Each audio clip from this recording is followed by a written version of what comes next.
Okay, okay. So we'll make this class quite interactive. Okay, it should not be one way. So now, first question is like, I am sharing my screen. So is it visible to you all? Yes, ma'am. Okay, okay. And how many of you have not joined my earlier classes? Like this is the first time we are joining.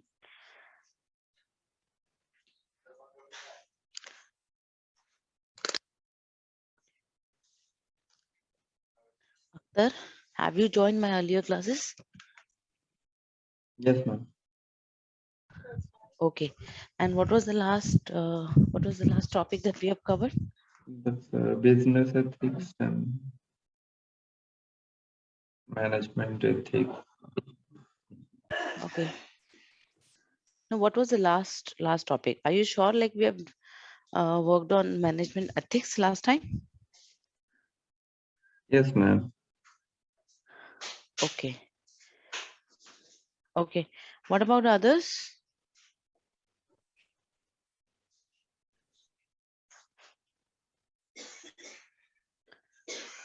So, guys, what was the last topic that we have covered?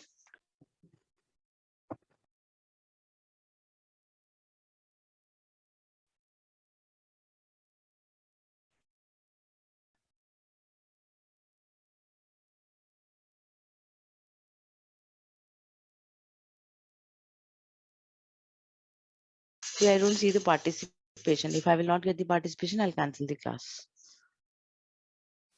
Drishti, Himani, Ritika, what was the last topic that we have covered?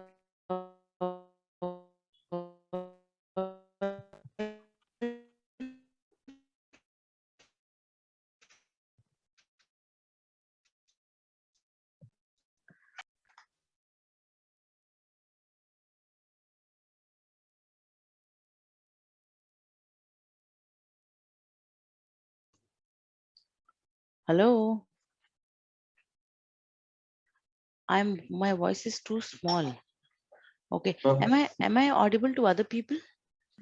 yes, ma'am, but your voice is cracking sometimes. Okay, okay, then shall I re-log in? I mean, shall I stop the class, exit and re-log in? Maybe if that would work. No, ma'am, now it's fine. No, Now we can. it's okay. So now I need participation from other people also.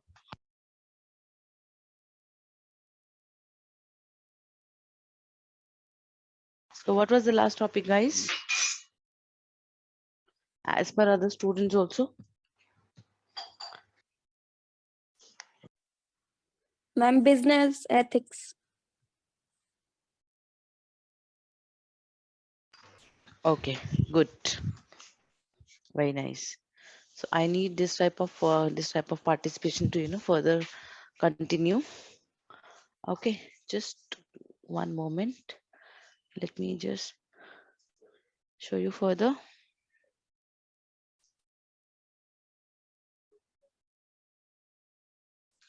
We have covered recruitment also. I think we have covered.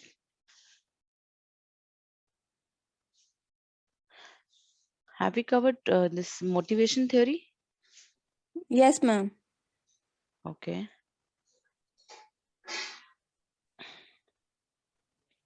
And we're done with coordination as well, correct?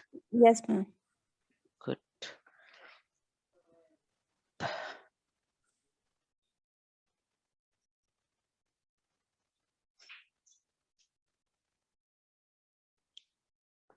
Okay, we have done with monetary and non-monetary benefits of motivation.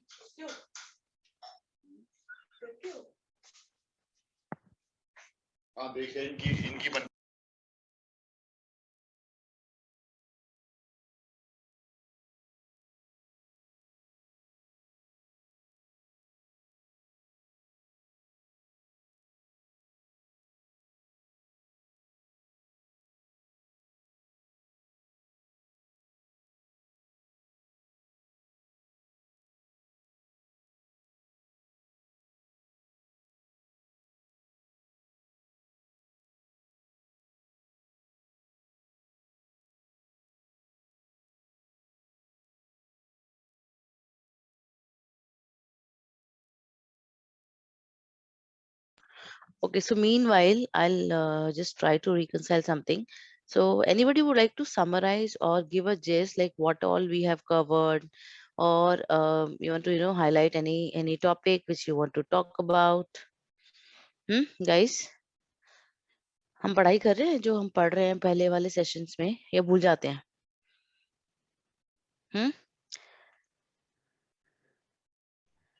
Hello hello, do you want me to take up names to get the answer? Drishti?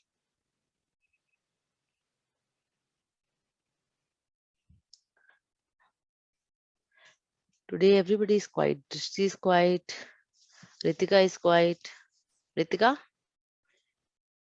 Yes, ma'am. why you people are quiet? Still in sleeping mode? No, ma'am. Morning has not started yet.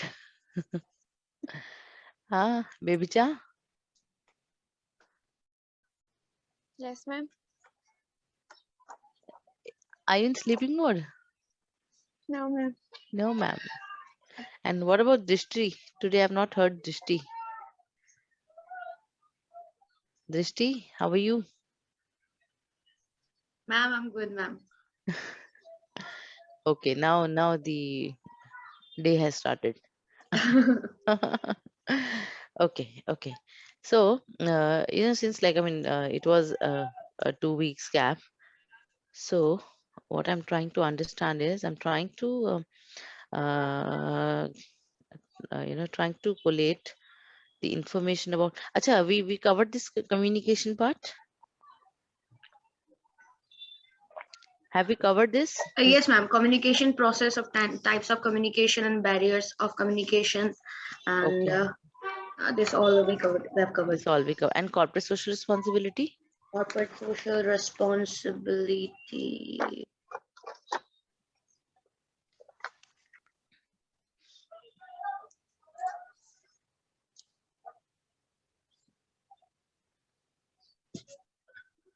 I guess नहीं हुआ था, ma'am. नहीं होता तो मेरे पास notes होता तो yes.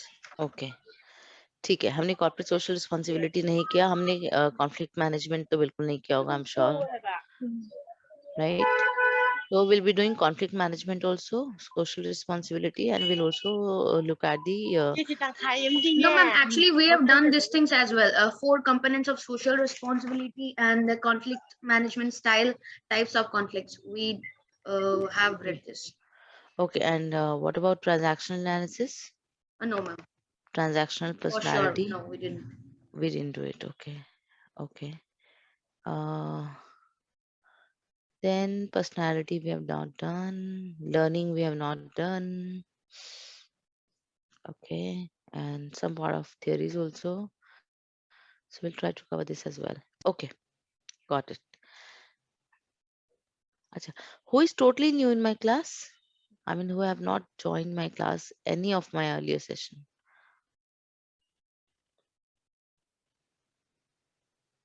Guys,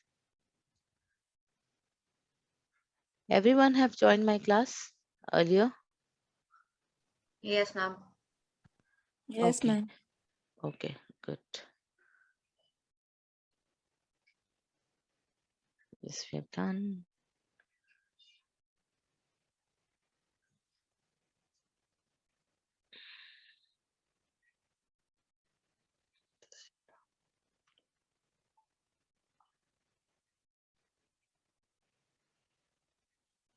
Okay.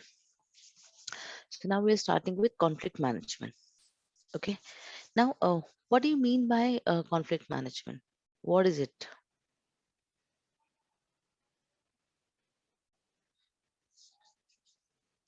See guys, अगर हम इसको participate करके करेंगे ना, तो we'll be able to learn it completely and we'll be able to write in the examination. You'll be able to get through the MCQs because your conceptual part will be clear. Okay. तो चाहे वो आपका descriptive paper आए या फिर आपका MCQs आए, अगर आपके कॉन्सेप्ट्स क्लियर हैं तो आप बहुत अच्छे से कर लोगे, और अगर आपके कॉन्सेप्ट्स क्लियर नहीं है तो it will be difficult for you.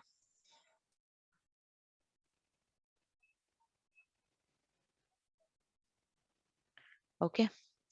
So let me now let me get some idea about conflict management. होता क्या है conflict को manage करना?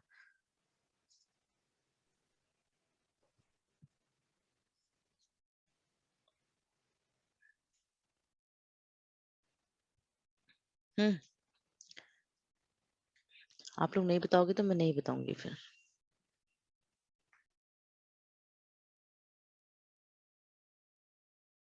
Akhtar, this question is for you.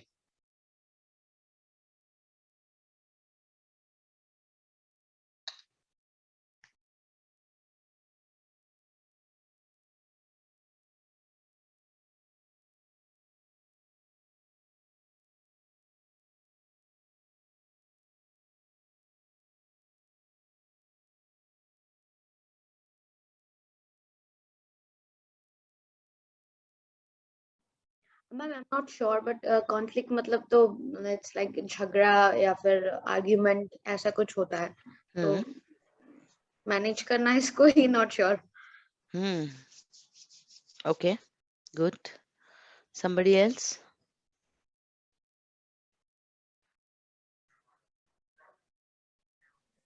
To solve the problems between the staff. Okay, good. Very good.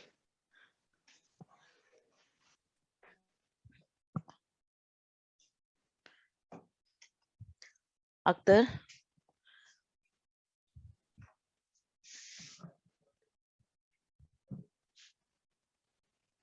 और कौन है? Conflict meaning तो ma'am झगड़ा ही होता है तो देन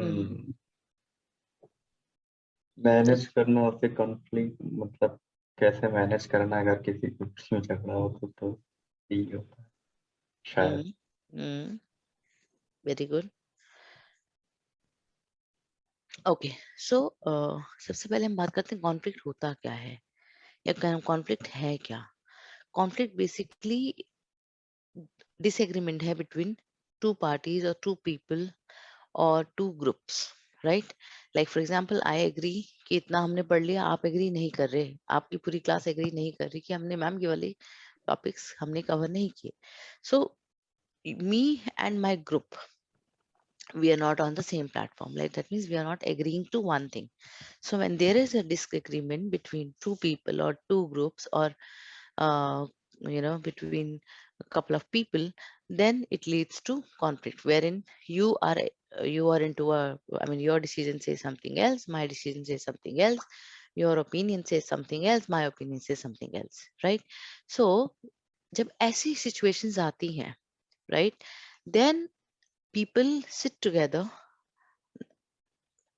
अगर प्रोफेशनल वे में लेते हैं तो people sit together and there are groups, there are parties, there are teams who works on the conflicts of such groups.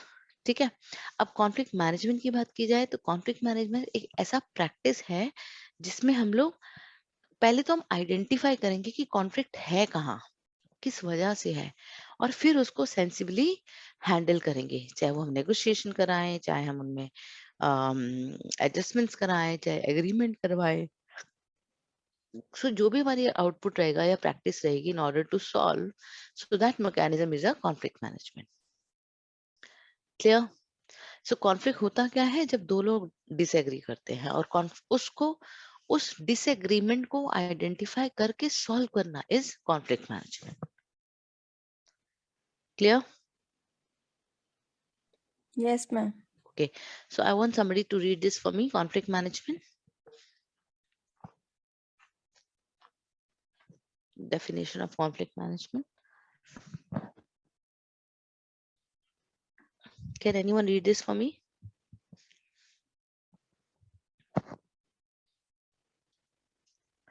कोई तो पढ़ दो.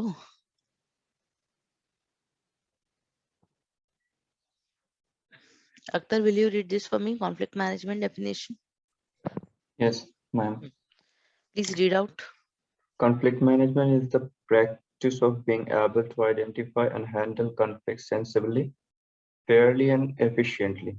Since conflicts is in a business are a natural part of the workplace, it is important that there are people who understand conflicts and know how to resolve them. This is important in today's market more than ever.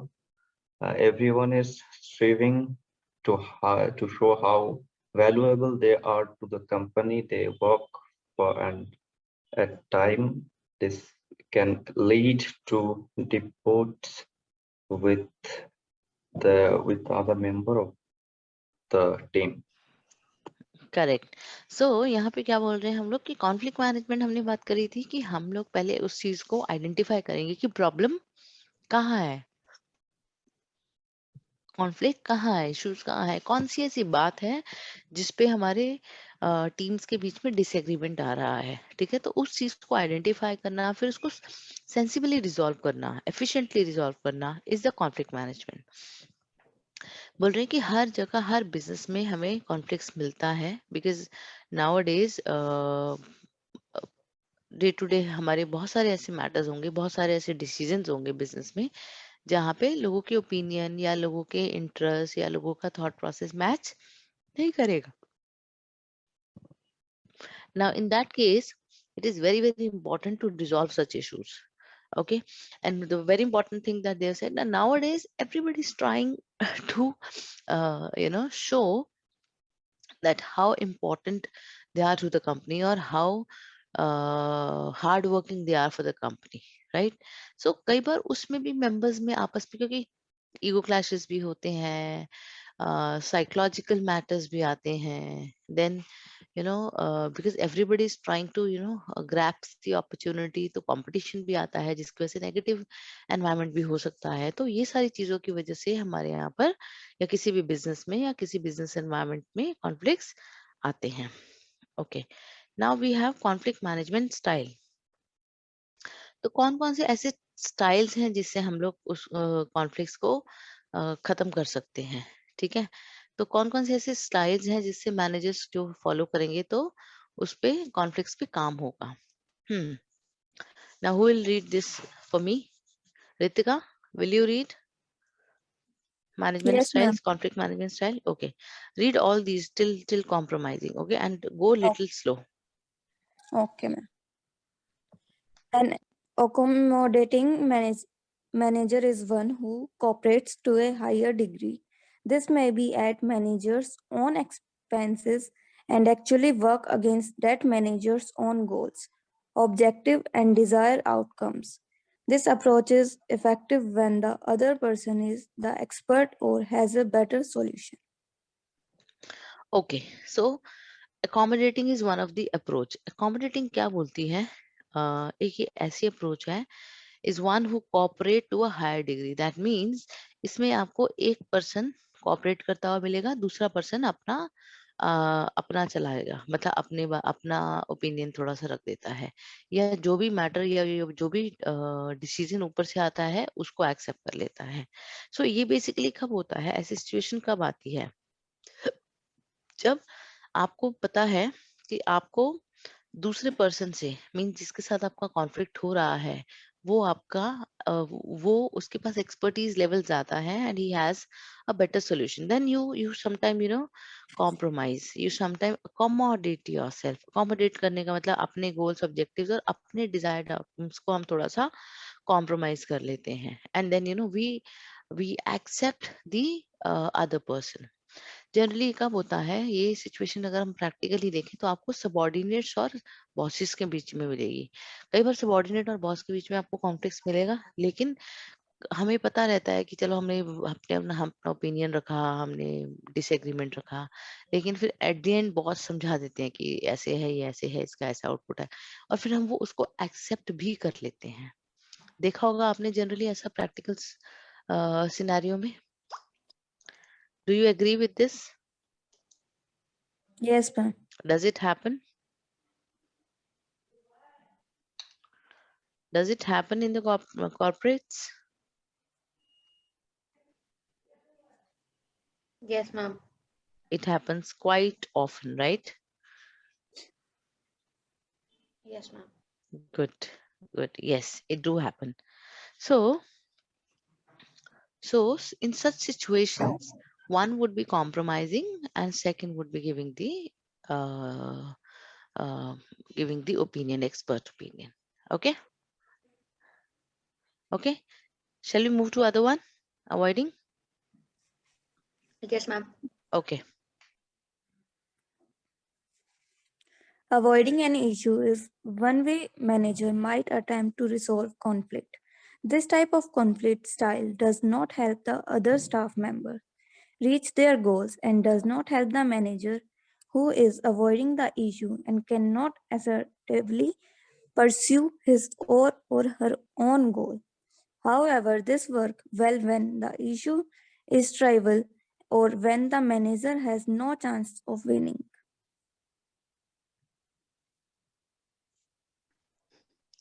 Okay. So who will explain on this?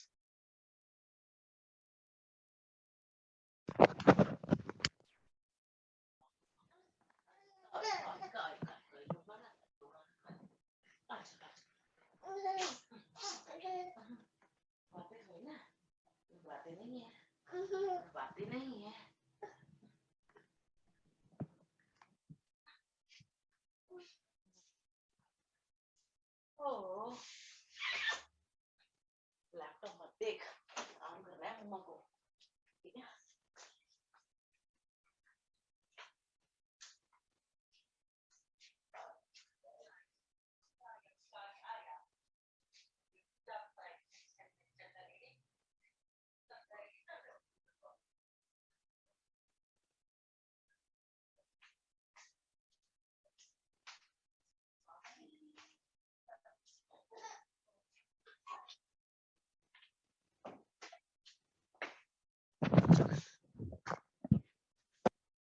Okay.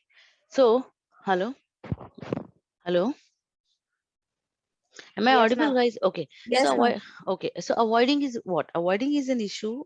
So, it's an issue in one way. A manager might attempt to resolve conflict. So, इसमें क्या होता है? Generally, कोशिश की जाती है कि उस इश्यू पे बात ही ना हो, ठीक है?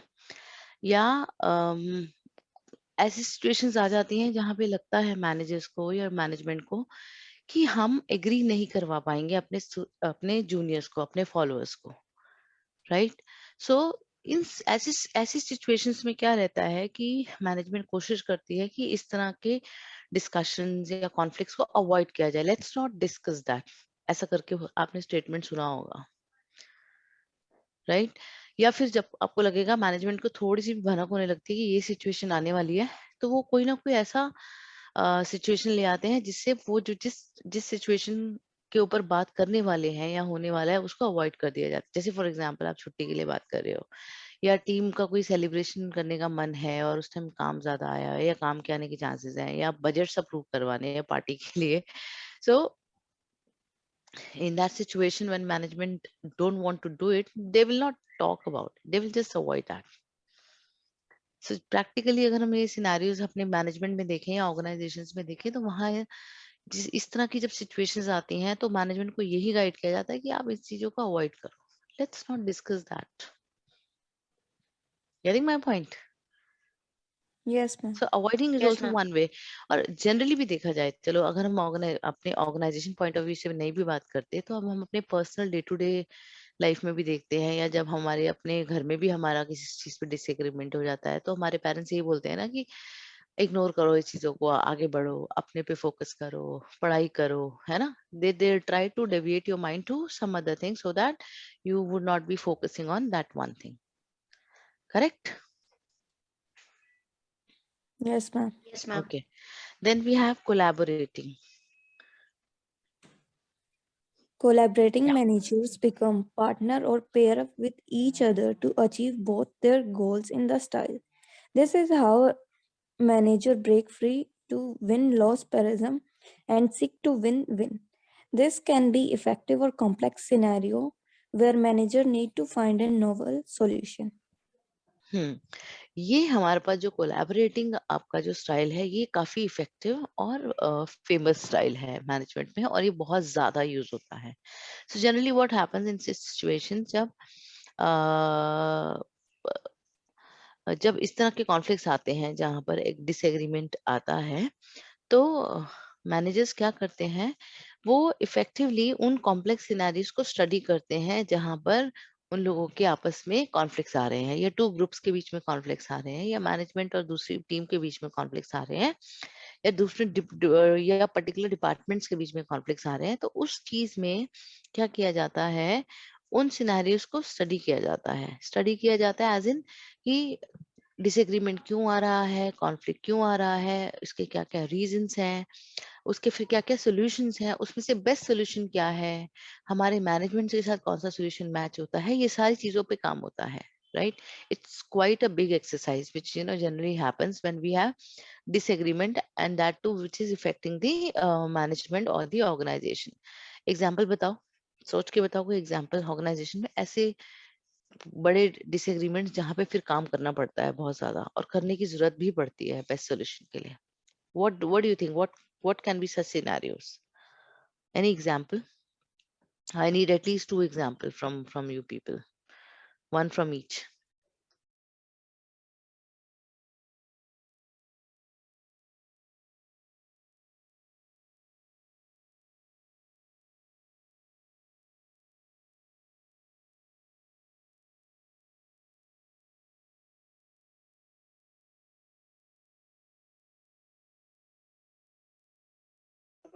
मैम बैंकिंग सिस्टम में कैसे सिनेरियो बताओ। मैम जैसे उन लोगों का एक टारगेट होता है ना, तो उन लोगों का जो टारगेट दिया जाता है, उन लोग उसी टाइम पे वो टारगेट कंप्लीट करने के लिए जो अपने कॉन्फ्लिक्ट हो जाए तो टारगेट फुलफिल नहीं कर पाए। Okay, defence policies, health policies.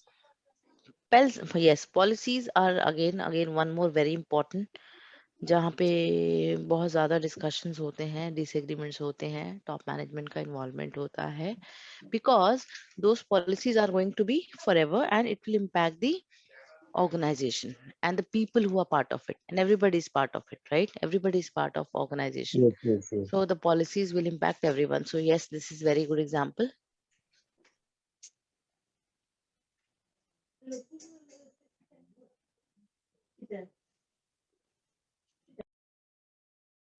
Any other example, guys? I've got one, I'm waiting for the other one.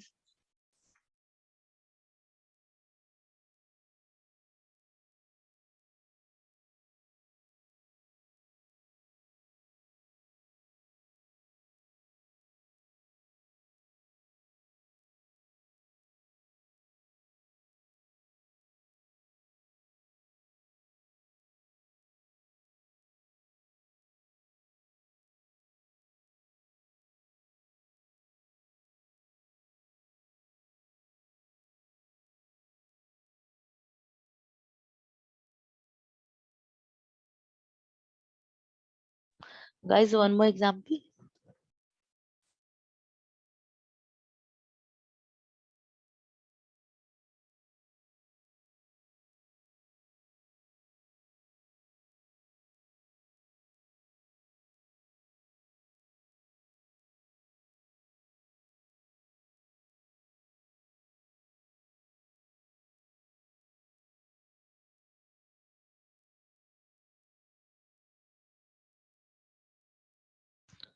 Ritika, Yes, ma'am. Drishti, what has happened today? Ma'am मैं एग्जाम्पल सेट नहीं कर पा रही हूँ, मतलब I have understand the thing what is, मतलब क्या है this collaborating, Mm-hmm. But I can't make any scenario. Anybody else?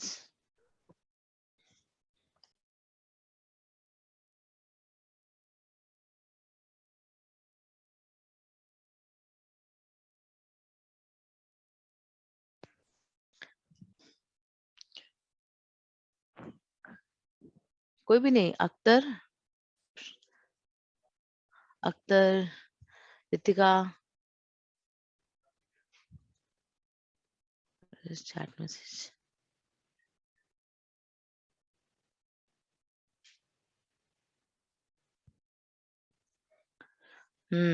I've got one message from Himani which says, like for COVID, there can be a lot of policy changes, so that can also lead to conflict, because now uh,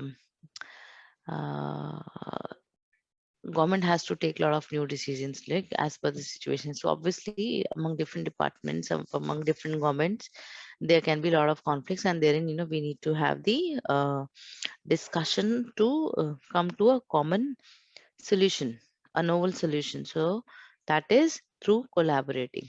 So different teams, different departments would collaborate with each other to get a one solution. Okay, next, competing.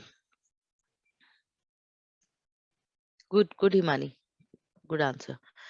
Okay, next, competing. Competing, this is the win-loss approach. A manager is acting in a very assertive way to achieve his or her own goals without seeking to cooperate with other employees, and it may be at the expense of those other employees. This approach may be appropriate for imaginaries when time of the essence. So it is appropriate for emergencies when the time is of the essence. So now it says, so this approach, this style of solving the conflict is about competing, wherein one will win and one will lose. Okay, so when two parties have the conflicts, then one would achieve, or one would win over situation, the other one have to lose, right? एक जीतेगा और एक हारेगा. सो इसमें basically क्या है, जो भी आपके एक्सपर्ट्स होते हैं, मैनेजर्स होते हैं, या टॉप मैनेजमेंट होती है, या anybody who has got a upper hand will be very assertive to know कि हमारे गोल्स क्या, हमें करना क्या है, राइट? और उसको अचीव करने के लिए कई बार आपको आपके जूनियर्स या आपकी टीम या आपके फॉलोअर्स के इंटरेस्ट या उनके गोल्स को भी कॉम्प्रोमाइज कराना पड़ता है. Correct. So and that is, this is situation like wherein mostly you will find कि जब हमारे पास टाइम कम है, डिसीजन मेकिंग एकदम से कर लेनी है, जल्दी से डिसीजन लेना है, कोई इमरजेंसी है, तब हम सबके इंटरेस्ट या सबके बात को हम की एग्रीमेंट लेके नहीं चलते. देन फटाफट से जो भी आपका रूल बन जाता है, या फिर आपकी कोई इमरजेंसी आती है, या भी जो भी आपकी पॉलिसी बनती है, वो एम्प्लाई कर दी जाती है, वो लोगों को फॉलो करनी ही पड़ती है. So it is a situation where in everybody would not be happy, right? So वहां पे ऐसे ऐसे जो कॉन्फ्लिक्ट्स के बीच में आपका कॉम्पिटिंग स्पिरिट के साथ साथ आप वन पार्टी जो है अपना जो भी सोल्यूशन है या जो भी डिसीजन है उसको इम्प्लाई करा देती है. ठीक है, any example on that now? समझ में आया ये वाला पॉइंट या Yes, नहीं? ma'am. Okay, now any example?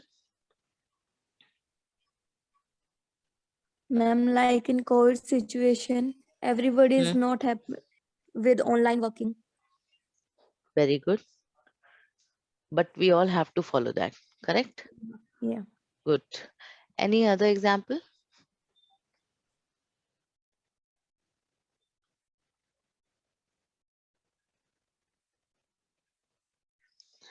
Okay, कई बार ऐसा होता है कि जैसे आपने देखा होगा कि कंपनीज के अंदर जो भी उनके एनुअल टारगेट्स होते हैं, सेल्स टारगेट्स, सो वो सबको शायद नहीं मालूम होंगे, सारे डिपार्टमेंट्स को नहीं मालूम होंगे, लेकिन जो आपके सेल्स के हेड्स होते हैं, टॉप हेड्स या टॉप मैनेजमेंट, उनको पता होता है कि इस साल हमें इतना कम से कम रेवेन्यू निकालना है, so that we can survive, or we can at least give this much of money to my people. Now in that case, when you're coming towards end, when you see that maybe your revenues are falling short of it, 20%, 10%, 15%, you may ask teams to stretch and work extra. Now of course nobody wants to work extra, nobody wants to give a extra hours, stretched hours. ठीक है, जब तक उनको उसमें उसके बदले में कोई बेनिफिट नहीं मिलता. लेकिन जब कंपनीज को मालूम है that this is emergency time, we need to fulfil these targets, we have to have this much of revenue so that my company can survive, and we have to give salaries to 1,000 employees, 5,000 employees, whatever is the strength. So in that case, if we do not have so much of money in the organization coming in from the market, then our company may run into losses, and which may impact the, of course, which may impact the benefits to the employees also. So now, in order to run everything properly, maybe sometime when we are evaluating in between and we see कि हमारा अभी वो targets पूरे नहीं हो रहे हैं, हम अपनी teams को extra काम कराने में, और उस केस में हम लोग सीधा सीधा बोल देते हैं, राइट? उस केस में आपको टॉप मैनेजमेंट से सीधा सीधा ऑर्डर्स आते हैं that you know now this Saturday Sunday also team will be working. अब आपको वहाँ पे आपके अपने पर्सनल भी प्रोग्राम्स होंगे या फिर आपके अपने पर्सनल भी प्लान्स होते हैं, you may have to compromise on that, और आपकी सुनी नहीं जाती ऐसे सिचुएशंस में। So that is a situation where one would just imply whatever is been decided. ठीक है, तो इस तरह की जो सिचुएशंस होती हैं उसमें आपका विन लूज सिचुएशन होता है। Okay, next. Compromising, this is the loss-loss scenario where lose lose neither scenario. where neither person or manager nor manager really achieves what they want. This requires a moderate level of assertiveness or and cooperation. It may be appropriate for scenarios where you need a temporary solution or where both sides have equally important goals. Okay, so compromising क्या situation होती है? It's a lose lose scenario where in two people और two parties may not be happy completely, क्योंकि दोनों का ही कुछ ना कुछ पार्ट इन्वॉल्व किया जाता है। ये जनरली तब सिचुएशन होती है जब आपके बहुत टॉप शॉट्स जिसको बोलते हैं उनमें कुछ डिसएग्रीमेंट हो गई है, या आपने देखा कि फाइनेंस हेड और कॉस्ट हेड, दो हेड्स हैं हमारे पास, और उन दोनों के बीच में, या फिर दो सीएफओज हैं जो अलग अलग यूनिट चला रहे हैं, उनके बीच में डिस्प्यूट्स हो रहा है। तो now in such situation what management do, they sit together, they discuss, and they will agree partially to one and partially to other. Now why do they do it? Because they don't want to leave any of the person from the team, right? दोनों ही important और important top notch है, important top shots हैं हमारी organisation के। दोनों के ही decisions बहुत important है क्योंकि दोनों ही इंपॉर्टेंट यूनिट्स रन कर रहे हैं। तो ऐसी सिचुएशन के अंदर जब ऐसी सिचुएशंस होती हैं तब थोड़ा सा दोनों के लिए ही कॉम्प्रोमाइजिंग सिचुएशन आ जाती है, both will compromise. Correct. Personally भी अगर आप देखोगे, मतलब छोटा सा एग्जांपल अगर हम लेके चलें, घर में भी जब दो भाई बहनों का झगड़ा होता है तो मम्मी पापा बोलते हैं थोड़ा सा तुम ये कर लो, थोड़ा सा तुम ये कर लो, या अगर कुछ डिमांड आती है, अच्छा तुम इस बार ये ले लो, तुम इस बार ये ले लो, राइट? तो both of them may not be happy, but partially they'll be happy. So such a situation when it occurs in the organization, then compromising is the way to resolve the dispute among two parties. Okay, got it? Yes, ma'am. ठीक है। अच्छा, अब तो ये हमने, अच्छा conflict वाला part बहुत इंपॉर्टेंट है, और जो हमने टाइप्स किए हैं ये काफी इंपॉर्टेंट है, इसके ऊपर कुछ ना कुछ क्वेश्चन बनता है। कॉन्फ्लिक्ट मैनेजमेंट इंपॉर्टेंट टॉपिक है आप लोगों के लिए, ठीक है। Now next is type of conflict. ये तो हमने पढ़ा कि हम कॉन्फ्लिक्ट्स को रिजॉल्व कैसे कर सकते हैं। Now the other topic is कि हम लोग के पास अगर हम मैनेजमेंट में डील करते हैं तो what kind of conflicts do we C.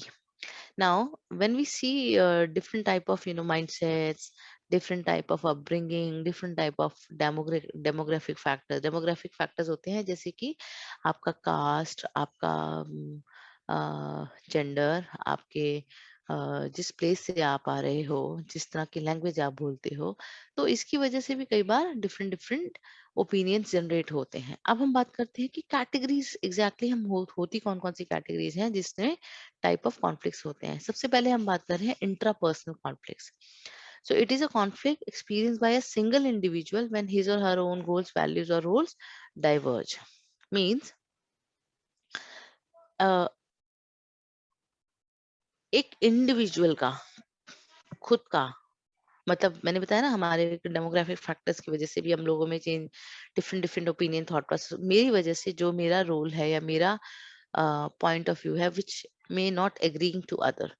So just example there, a lawyer may experience a conflict of values when he represents a defendant he knows to be guilty of the charges brought against him. A worker whose goal is to earn her MBA might experience an intrapersonal conflict when she is offered a position that requires her to transfer to a different state. or it might be a role conflict where a worker might have to choose between dinner with clients or dinner with family. देखो, intrapersonal मैंने बताया कि इसे demographic factors की वजह से होता है। डेमोग्राफिक फैक्टर्स यानी कि अपने ओन पर्सनल फैक्टर्स की वजह से। अब जैसे हो सकता है ग्रुप में, या ग्रुप बोलती है कि let's go for the night party. आपकी टीम ने डिसाइड किया कि अब हम अपना वीकेंड जो है नाइट पार्टी करते हैं, क्लब जाते। हो सकता है one of them may not like club parties और may not happy with the club parties और may not agreeing to club parties, क्योंकि उसके कल्चर में क्लब पार्टीज को एक्सेप्ट नहीं किया जाता हो, जो उनका पर्सनल ओपिनियन है। सो उन सब रीजंस की वजह से जब कॉन्फ्लिक्ट्स आते हैं, that is known as intrapersonal. Any example, guys, from your side?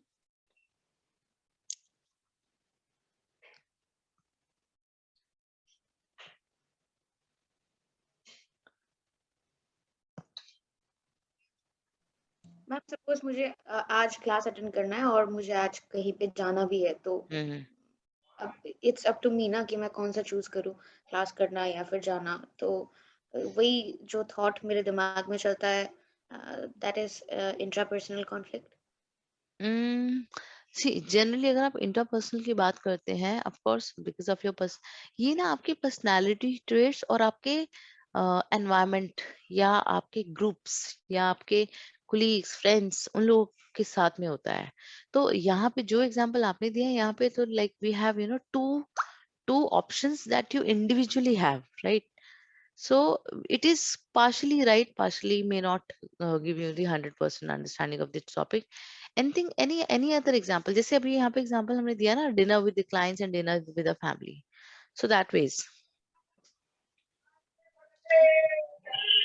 Anybody else would like to give an example?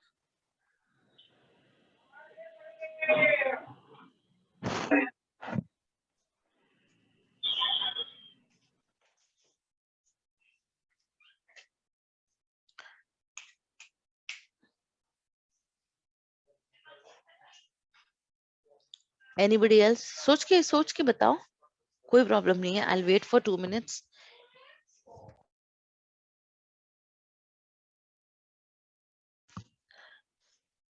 Guys think, because आज अभी इस कॉन्सेप्ट्स को समझ के इसके एग्जांपल्स के साथ खत्म कर लोगे तो एग्जाम तक आपका सब आप फ्री रहोगे कि हाँ ये आता है। एक बार रिवाइज किया एंड देन इट्स डन।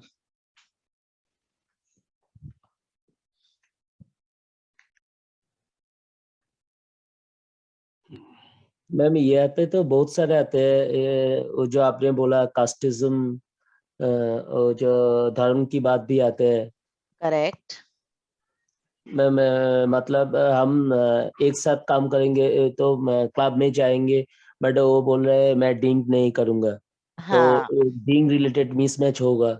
हाँ करेक्ट। इस तरह ये जो इश्यूज आते हैं ना, ये आपके आ जाते हैं आपके इंट्रापर्सनल कॉन्फ्लिक्ट। ठीक है, कोई और बताएगा कोई एग्जांपल छोटा मोटा? गर्ल्स, आज गर्ल्स जो है वो ब्रेकफास्ट करके नहीं बैठी है।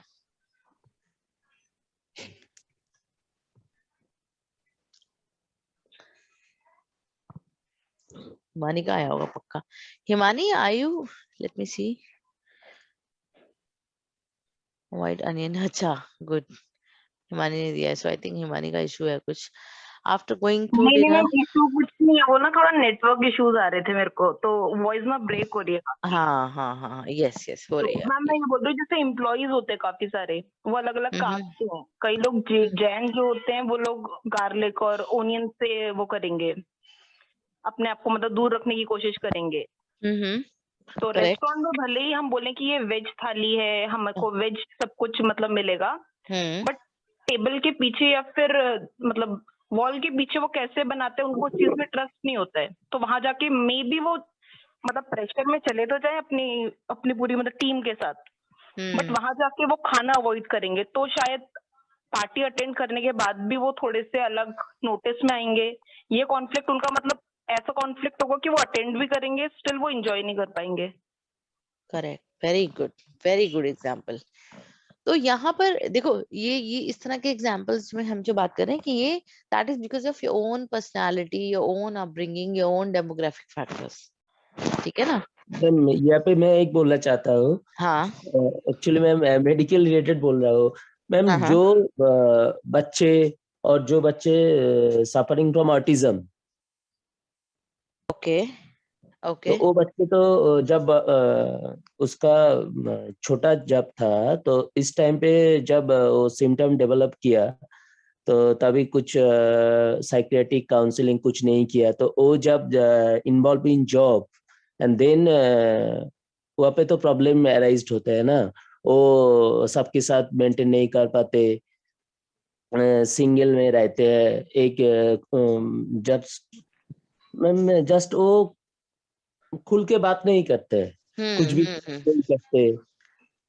Correct correct correct correct so that means what he is trying to say is कि इस तरह के फैक्टर्स जो आई मीन साइकेट्रिक इश्यूज भी लेके आते हैं मतलब उनके यस यस लाइफस्टाइल में, एंड दे में इवन वो ग्रो कर जाए, जब हो सकता है नॉर्मल हो भी जाए, उसके बाद भी वो कहीं ना कहीं they are not part of interactions, they are not very active, they may not like to be the part of group, right? So that sort of issues are also. और अब हम सोचते हो या मैनेजर सोचते हो कि that person is not participative, उसको कोई इंटरेस्ट नहीं है टीम में, लेकिन हो सकता है उसके वो पर्सनालिटी ट्रेड्स की वजह से वो उस ग्रुप में इन्वॉल्व नहीं हो पा रहा, या उसका पास्ट की वजह से, या उसके साइकेट्रिक इश्यूज जो पास्ट में रहे हैं उस वजह से इन्वॉल्व नहीं हो पा रहा। तो इस तरह के जो इश्यूज होते हैं, इस तरह की जो प्रॉब्लम्स आती हैं, जिसमें आपके अपने अपने ओन पर्सनालिटी, ओन ट्रेड्स की वजह से आपके कॉन्फ्लिक्ट्स होते हैं, that is your intrapersonal conflicts. Correct. Next, very good. I really like the interaction on this. Next, interpersonal conflict. Okay, so interpersonal conflict जो होता है, that is because of the goals, values या styles between two or more people, या हो सकता है आपके organization और आपकी टीम के बीच में ये कॉन्फ्लिक्ट होना, उनके ऑर्गेनाइजेशन के हमारे गोल्स या फिर कोई नया रूल या कोई वैल्यू सिस्टम, और हमारे ग्रुप का या हमारे इंडिविजुअल जो हमारे जो एम्प्लॉयज हैं उनका जो कॉन्फ्लिक्ट होगा, that is your interpersonal conflict. So it is a conflict due to differences in goals, values, styles between two or more people who are required to interact. So as this type of conflict is between individuals, the conflict can get very personal. कौन बताएगा ये? बहुत easy है।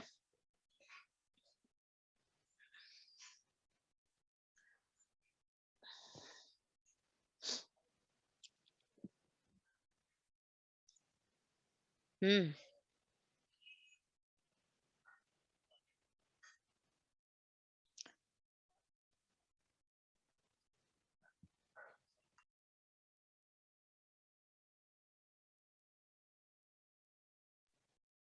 guys, who would like to explain this?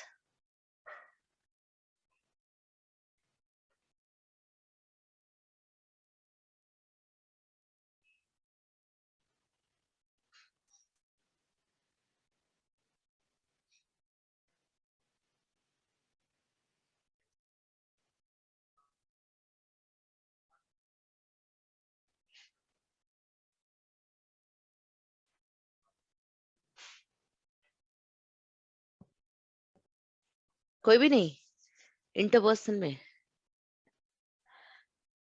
Ma'am suppose एक company में there were 2 person जो अपना पूरा एफर्ट डाल रहा था प्रमोशन के लिए, और उनमें से एक को मिल गया प्रमोशन और दूसरे को नहीं मिला, तो दोनों के बीच में थोड़ा बहुत कॉन्फ्लिक्ट, मतलब ऐसा नहीं कि दे विल झगड़ा तो करेंगे नहीं, बट फिर भी थोड़ा बहुत अंदर देखो से। यहाँ इस एग्जांपल में तो ये है कि एक आउटपुट आया, उसके बाद आउटपुट मींस प्रमोशन का एक डिसीजन आया, उसके बेसिस पे डिसएग्रीमेंट हुआ नहीं। यहाँ पर हम लोग बात कर रहे हैं पहले हमारा जो वैल्यू सिस्टम है, your value system, my value system, your goals, my goals, my goals are not matching with company's goals, something like this.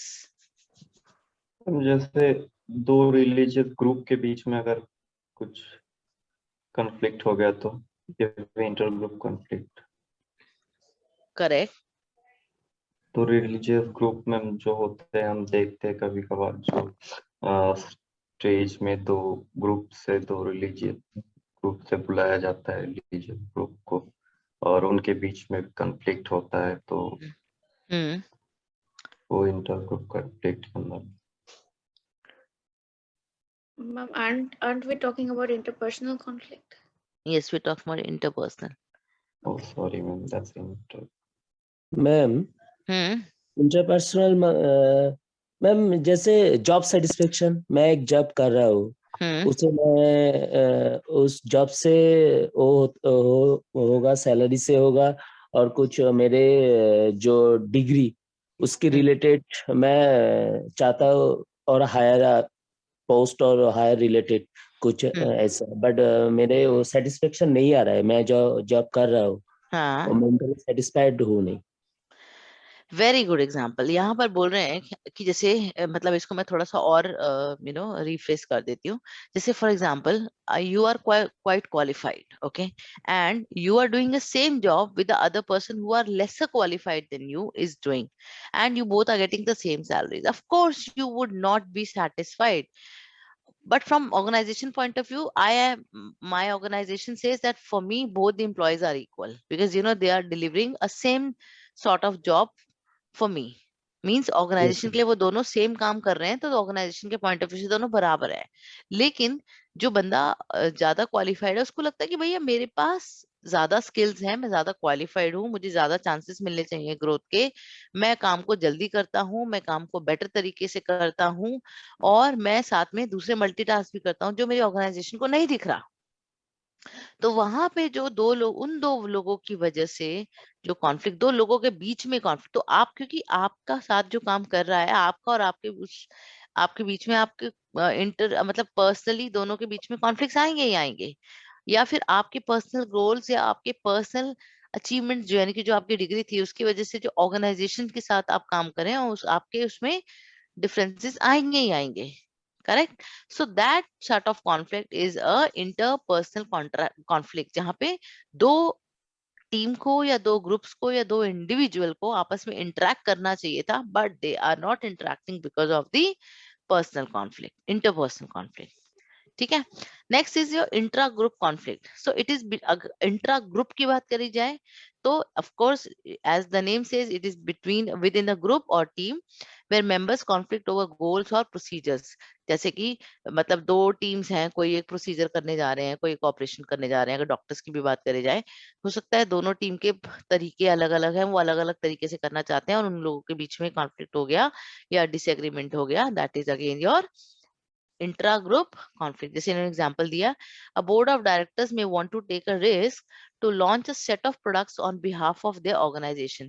In spite of dissenting opinions among several members, intra-group conflict take place among them as they argue the advantage and disadvantage of taking such risk. इसको मैं बोल रहे हैं कि board of directors हैं जो कोई products launch करना चाहते हैं अपने ऑर्गेनाइजेशन के बिहाफ पे, तो वहां पे काफी लोगों के डिफरेंट डिफरेंट ओपिनियंस मिलेंगे, डिसएग्रीड ओपिनियंस भी मिलेंगे। अब ये सोल्यूशनिंग की बात कर रहे हैं कि भाई इंटर ग्रुप कॉन्फ्लिक्ट्स में हो सकता है कि बहुत सारे ओपिनियंस रहे, बहुत सारे सही और गलत ओपिनियंस रहे, उसमें एडवांटेज डिसएडवांटेज लेके उन ओपिनियंस का आर्ग्यू करके रिस्क लेके भी अब मैनेजमेंट जो है अपना एक डिसीजन दे देती है। ठीक है, ठीक है। सो जनरली क्या होगा कि जब इस तरह के डिस्कशंस होते हैं या इस तरह के आपके ग्रुप्स के बीच में डिसएग्रीमेंट होता है, तो डिस्कशंस किए जाते हैं जहाँ पे दोनों ग्रुप्स अपने अपने ओपिनियंस के बारे में बताते हैं कि भाई हमारा ये ओपिनियन है, इसका ये फायदा है, ये नुकसान है। अब उनके ओपिनियंस में कितनी बात सही है, कितनी गलत है, कितना रिस्क है, उसको कैसे मिटिगेट कर सकते हैं, उन सब पे काम करने के बाद जो सोल्यूशनिंग आती है, that is your intra group conflict solution. ठीक है। सो जनरली अगर हम ये बात करें इंट्रा ग्रुप में, तो तरीकों के ऊपर लड़ाई होती है, जो मतलब काम करने के तरीके, प्रोसीजर्स, या कोई गोल सेट करना या शॉर्ट टर्म ऑब्जेक्टिव सेट करना, उस टाइम पर जो डिसएग्रीमेंट्स होते हैं, that is your intra group conflicts. ठीक है, clear guys, clear? Yes, Yes, ma'am. Yes, ma'am. Okay, okay. Next we have intergroup conflict. Sorry. Intergroup conflict क्या होता है कि एक ग्रुप के अंदर ही, मतलब आपने एक टीम बनाई, उस टीम के अंदर ही आपस में लड़ाइयां हो रही हैं या इश्यूज आ रहे हैं या उनके डिसएग्रीमेंट्स आ रहे हैं, सो that is your intergroup conflict. वहां पहले वाले में हम लोग दो ग्रुप्स की बात करते थे, यहाँ पर हम एक ही ग्रुप की बात कर रहे हैं, एक ही टीम की बात कर रहे हैं, या एज एन ऑर्गेनाइजेशन बात कर रहे हैं, या एज अ टीम बात कर रहे हैं, या एज अ कंपनी बात कर रहे हैं। सो इस टाइम पर जो भी हमारे कॉन्फ्लिक्ट्स होंगे या इश्यूज होंगे, that is your inter group conflict. Example बताओ फटाफट से।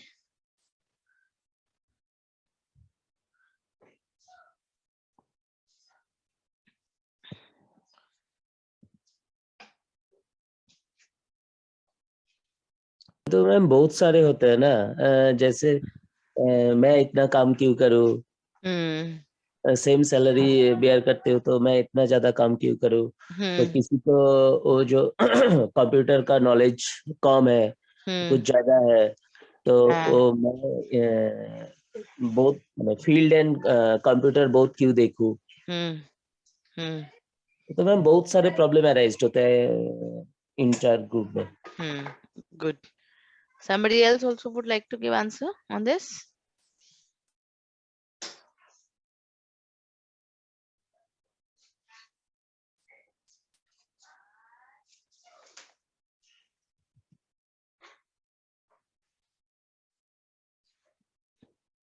Anybody else, guys?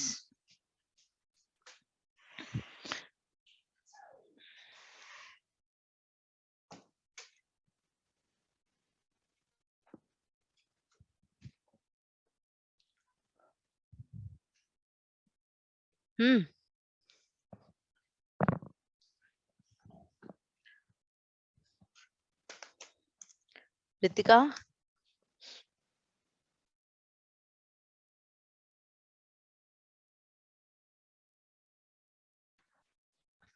Intergroup. Himani try करो, आप चैट बॉक्स में डाल दिया।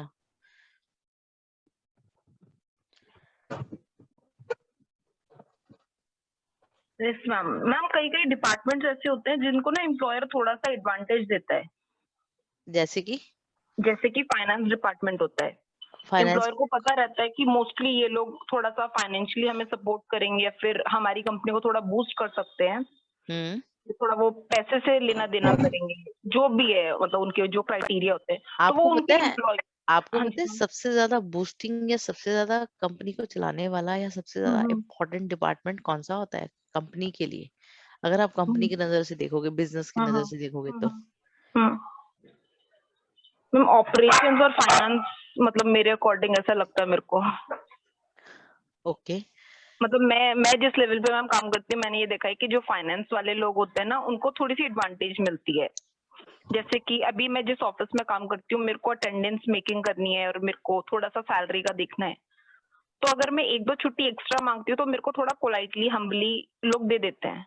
अच्छा। लेकिन अगर कोई जूनियर स्टाफ ऐसा करता है या जो मतलब थोड़ा सा नीचे के लेवल में काम करता है, अगर वो छुट्टी के लिए अप्लाई करता है या जो भी करता है वो, तो उनका जितना भी ग्रुप होता है, मतलब लेवल 3 वाला, लेवल 5 वाला, उनको थोड़ा सा ना अच्छे से ट्रीटमेंट नहीं मिलता है। तो हमारे वो तो पोजीशन की वजह से हुआ ना। हाँ जी मैम। नहीं मैम, ग्रुप्स में भी कई बार होता है कि जैसे एक ऑफिस का डिपार्टमेंट हो गया, फाइनेंस का डिपार्टमेंट हो गया, और दूसरा मान लो आप ऑपरेशंस का डिपार्टमेंट हो गया, तो वो हमेशा फाइनेंस वाले को थोड़ा सा एडवांटेज, मतलब उनके जो ग्रुप को होता है उनको थोड़ा सा एडवांटेज मिलता है, ऐसा शायद मेरे को लगता है मैम। मतलब मैं एक वो बता रही हूँ एग्जांपल के लिए ना। ये हाँ, मतलब ये कंपनी पॉइंट ऑफ व्यू से बता रहे हो, अपने एक्सपीरियंस से। ओके, मेरा question is for all now.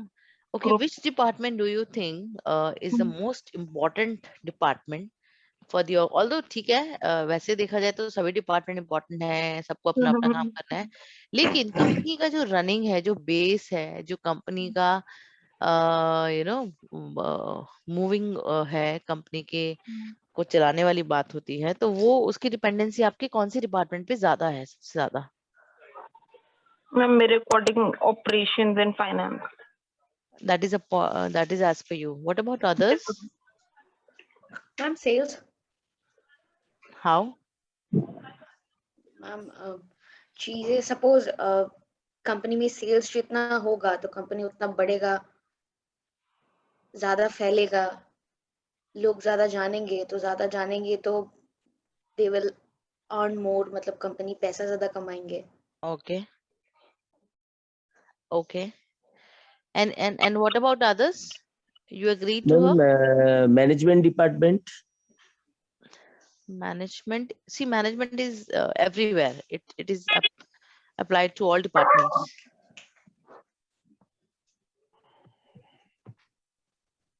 And the marketing department. Marketing. Okay. Any other opinion?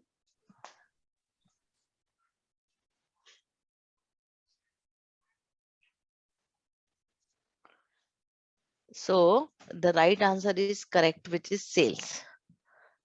Because sales आएगी तो पैसा आएगा, पैसा आएगा तो प्रॉफिट आएगा तो आप बाकी सारे काम कर सकोगे, बाकी डिपार्टमेंट्स को पैसा दे पाओगे ना, सैलरीज दे पाओगे, तभी तो वो लोग काम करेंगे। जब प्रोडक्ट बिकेगा और उससे प्रॉफिट होगा तभी तो कंपनी ग्रो करेगी और फिर उससे एम्प्लॉयज को भी ग्रोथ मिलेगी, दूसरे डिपार्टमेंट जो बनेंगे, आप नई नई टेक्नोलॉजीज भी लेके आ पाओगे। करेक्ट? Himani, Yes, ma'am. आपको फाइनेंस डिपार्टमेंट जो है, देखो फाइनेंस डिपार्टमेंट में काफी टाइप के रोल्स होते हैं, ठीक है।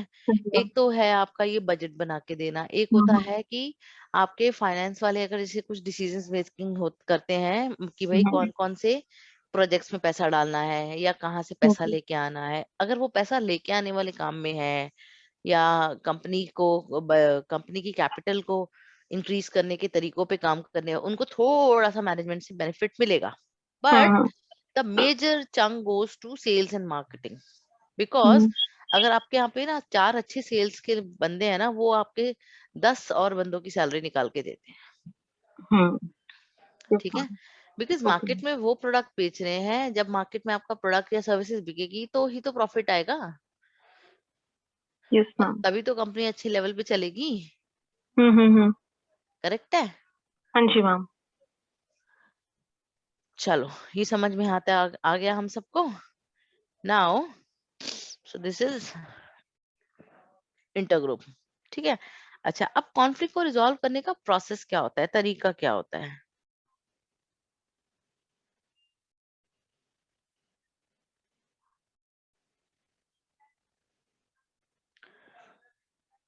ओके, सो 5 स्टेजेस होती हैं इसको रिजॉल्व करने की। सबसे पहले हम बात करते हैं पोटेंशियल ऑपोजिशन और incompatibility. Okay, I read it for you people, एक बार ध्यान से सुनना, उसके बाद will discuss. So the first stage in the conflict process is the existence of conditions that allow conflict to arise. So the existence of these conditions does not necessarily guarantee conflict will arise, but if conflict does not arise, chances are that it's because of issue regarding communication structure or personal variables. Okay, so basically हम लोग बात करते हैं अगर potential opposition की और incompatibility की। ये एक ऐसी स्टेज है कॉन्फ्लिक्ट प्रोसेस के बीच में जहां पे हम लोग कंफर्म नहीं है कि कॉन्फ्लिक्ट होगा या नहीं होगा, लेकिन कॉन्फ्लिक्ट हो सकता है। मींस पोटेंशियली यहाँ कॉन्फ्लिक्ट हो सकता है due to the reasons like आपका कम्युनिकेशन का गैप्स हैं या मिस कम्युनिकेशन है या स्ट्रक्चर पॉजिटिव नहीं है, लोग इस स्ट्रक्चर से खुश नहीं है, कंपनी का स्ट्रक्चर से पोजीशन से खुश नहीं है, या किसी के कोई पर्सनल वेरिएबल्स हो गए हैं या पर्सनल डिफरेंसेस हैं, उसकी वजह से भी जो आपके ऑपोजिशंस हो सकते हैं। बिकॉज यहाँ पर हम लोग बात कर रहे हैं पोटेंशियल। तो हम लोग जब भी हम लोग कॉन्फ्लिक्ट मैनेजमेंट की टीम जब काम करती है एंड व्हेन दे वो काम करते हैं टू एंश्योर कि कॉन्फ्लिक्ट्स ना हो, और अगर हो तो उसको हम टाइमली रिजॉल्व कर लें जिससे कि मेरे कंपनी के काम पर इम्पैक्ट ना पड़े, यानी हमारे वर्क पे इम्पैक्ट ना पड़े। तो इस तरह के जो ऑपोजिशंस होते हैं या इस तरह के जो इश्यूज होते हैं, गैप्स होते हैं, उसमें पहले से ही आपकी कॉन्फ्लिक्ट मैनेजमेंट टीम काम करने लग जाती है ताकि कंपनी की डे टू डे ऑपरेशंस पे इम्पैक्ट नहीं पड़ना चाहिए, ठीक है। तो जनरली अगर हम देखते हैं अपने कि भाई कॉन्फ्लिक्ट्स कहाँ कहाँ से आ सकते हैं, किस किस वजह से आ सकते हैं, ऑब्वियसली सबसे पहले हम लोग बात कर रहे हैं कि जैसे हो सकता है जैसे टॉप मैनेजमेंट ने कोई पॉलिसी निकाली और सीधा सीधा बोल दिया आप सबको ये फॉलो करना है। क्यों करना है, उसका क्या इम्पैक्ट होगा और ना करने से क्या होगा, हमारे सेल्स पे क्या इम्पैक्ट पड़ रहा है, हमारी ग्रोथ पे क्या पड़ रहा है, ये सारी चीजें अगर क्लियर कर दे मैनेजमेंट साथ में ही तो कॉन्फ्लिक्ट ना हो। है ना। लेकिन अगर सिंपली बोल दिया कि आपको ये फॉलो करना है, people may not like it. ठीक है, तो जो कॉन्फ्लिक्ट मैनेजमेंट टीम होती है उसको पहले से पता होता है कि भाई आपका जो कम्युनिकेशन है वो बिल्कुल क्लियर होना चाहिए, लोगों को बिल्कुल क्लैरिटी के साथ सारे इंपॉर्टेंट इंफॉर्मेशन आपको सर्कुलेट करनी है ताकि कॉन्फ्लिक्ट्स ना हो, राइट। सो उनको मालूम है कि जो पहला जैसे मम्मी पापा को पता होता है ना कि अब हम ये चीज लाएंगे तो दोनों बच्चे लड़ेंगे, तो उनको पहले से अब पता होता है कि इस चीज की वजह से ये कॉन्फ्लिक्ट हो सकता है। ऐसे ही जो आपकी कॉन्फ्लिक्ट मैनेजमेंट टीम है वो कम्युनिकेशन पे पहले बहुत ज्यादा काम करती है, इसलिए कम्युनिकेशन बहुत ज्यादा इंपॉर्टेंट माना जाता है कि we need to communicate properly, message सही जाना चाहिए, मिसकम्युनिकेशन नहीं होना चाहिए, गैप्स नहीं होने चाहिए, टाइमली कम्युनिकेशन होना चाहिए। क्योंकि उसकी वजह से अगर कॉन्फ्लिक्ट आया, कॉन्फ्लिक्ट आने से लोग हैप्पी नहीं हुए, काम में कमी आई और ओवरऑल बिजनेस पे या ओवरऑल कंपनी की मैनेजमेंट पे या वर्किंग्स पे नेगेटिव इम्पैक्ट हो गया। ठीक है, क्योंकि अगर देखो ना आप जैसे मैन्युफैक्चरिंग यूनिट्स वगैरह की बात की जाए जहाँ स्ट्राइक्स वगैरह होती हैं, तो एक एक दिन की स्ट्राइक से कितना करोड़ का प्रोडक्शन रुक जाता है ना। और उससे कितने कितने बेनिफिट या कितना कितना प्रॉफिट रुक जाता है। करेक्ट, पर डे की प्रोडक्शन रुक जाएगी, पर डे की प्रॉफिटेबिलिटी रुक जाएगी। तो उसकी वजह से मेरे जो ओवरऑल मंथ के या ईयर के प्रॉफिट के टारगेट्स हैं, रेवेन्यू के टारगेट्स हैं, वो रुक जाएंगे, उस पर इम्पैक्ट पड़ेगा। इसीलिए ये टीम्स बनाई जाती हैं स्पेशली कि इस तरह के इश्यूज ना आए। तो वो लोग क्या करते हैं, पहले से ही पोटेंशियल ऑपोजिशंस कहाँ कहाँ से इश्यूज आ सकते हैं, किस किस रीजन, या अगर किसी भी टीम में कॉन्फ्लिक्ट हुआ है तो वो पहले उस पे काम करेंगे कि किस किस रीजंस, पोटेंशियल रीजंस कौन कौन से जिसकी वजह से ये कॉन्फ्लिक्ट्स हुए हैं। ठीक है, नेक्स्ट इज मैंने बताया था जैसे स्ट्रक्चर, जैसे कंपनी का जो स्ट्रक्चर है, जो पोजीशंस बनाई गई हैं या जो प्रमोशन देने के लिए टाइम सेट किए गए हैं कि भाई आपको 2 इयर्स तक पहले इस पोजीशन पे काम करना है, उसके बाद नेक्स्ट पोजीशन पे जाओगे। तो इस तरह के जब जो स्ट्रक्चर इश्यूज आते हैं कई बार, या फिर जिस तरह के लोगों का मिक्स एंड मैच बनाया जाता है ग्रुप्स का ताकि वो काम करें, उसमें भी हो सकता है आपस में मैचिंग ना हो, आपस में एक दूसरे को पसंद ना कर रहे हो। तो इस तरह के भी जो इश्यूज हो सकते हैं that can lead to a potential opposition. And the other one is personal variables. हो सकता है कि मेरा थॉट प्रोसेस या मेरी चॉइस आपसे मैच ना करती हो या ऑर्गेनाइजेशन से मैच ना करती हो, इस वजह से जो भी इश्यूज, जो भी गैप्स आएंगे that will lead to personal variables. ठीक है, तो सबसे पहले जो जब भी कॉन्फ्लिक्ट मैनेजमेंट टीम होगी तो सबसे पहले वो काम करेगी कि कौन कौन सी वजह से ऑपोजिशन आए हैं या आ सकते हैं, या किस तरह की इनकम्पैटिबिलिटी या लोगों में कॉन्फ्लिक्ट्स या लोगों में इश्यूज आ रहे हैं, वो उसको आइडेंटिफाई करके उस पर काम करना शुरू करते हैं। नेक्स्ट सेकंड स्टेज जो आपकी आ जाएगी which is cognition and personalization. First stage is clear to everyone? Yes, ma'am. Yes, ma'am. Yes yes yes. समझ में आ गया सबको, है ना? Okay, second is cognition and personalization. So our last section में we talked about how conflict only exists if it is perceived to exist. Means कहने हैं कि पहले वाले केस में हमने क्या पढ़ा कि क्यों, किस वजह से कॉन्फ्लिक्ट आ सकता है या आएगा या आ रहा है। ठीक है, if it's been determined that potential opposition or incompatibility exists and both parties feel it, then conflict is developing. So if John and her new manager Mitch are having a disagreement, they may perceive it but not be personally affected by it. Perhaps John is not worried about a disagreement. It is only when both parties understand that conflict is brewing and they internalize it as something that is affecting them that this stage is complete. Okay, cognition and personalization, ये बहुत interesting सी stage है। यहाँ पे क्या होता है कि conflict exist कर रहा है या करने वाला है, उस चीज का रियलाइजेशन दोनों पार्टीज को अगर हो गया है तो कॉन्फ्लिक्ट आ रहा है, वरना नहीं भी आ रहा। जैसे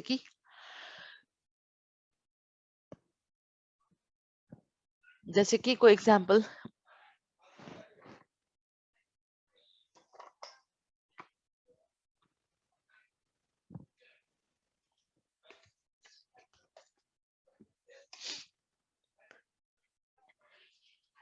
गाइस, मतलब कॉन्फ्लिक्ट है या हो सकता है, लेकिन अभी दोनों पार्टीज को रियलाइज ही नहीं हुआ है कि हाँ भैया हमारे बीच में ये कॉन्फ्लिक्ट आ रहा है या होगा या होने वाला है।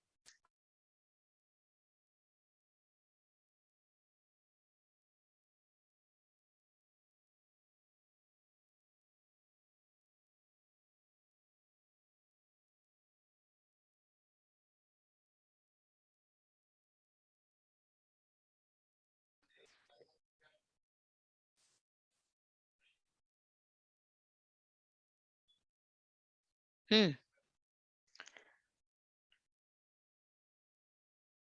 ओके, नहीं आया, किसी को भी नहीं आया?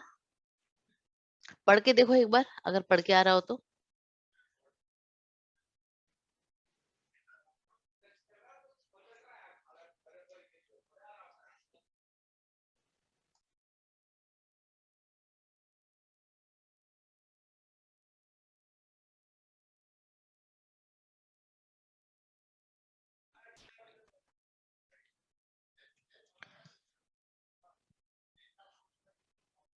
गाइस,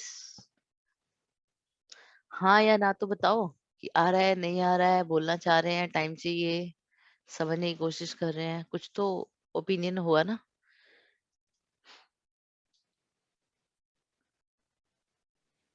मैम ये समझ आ रहा है।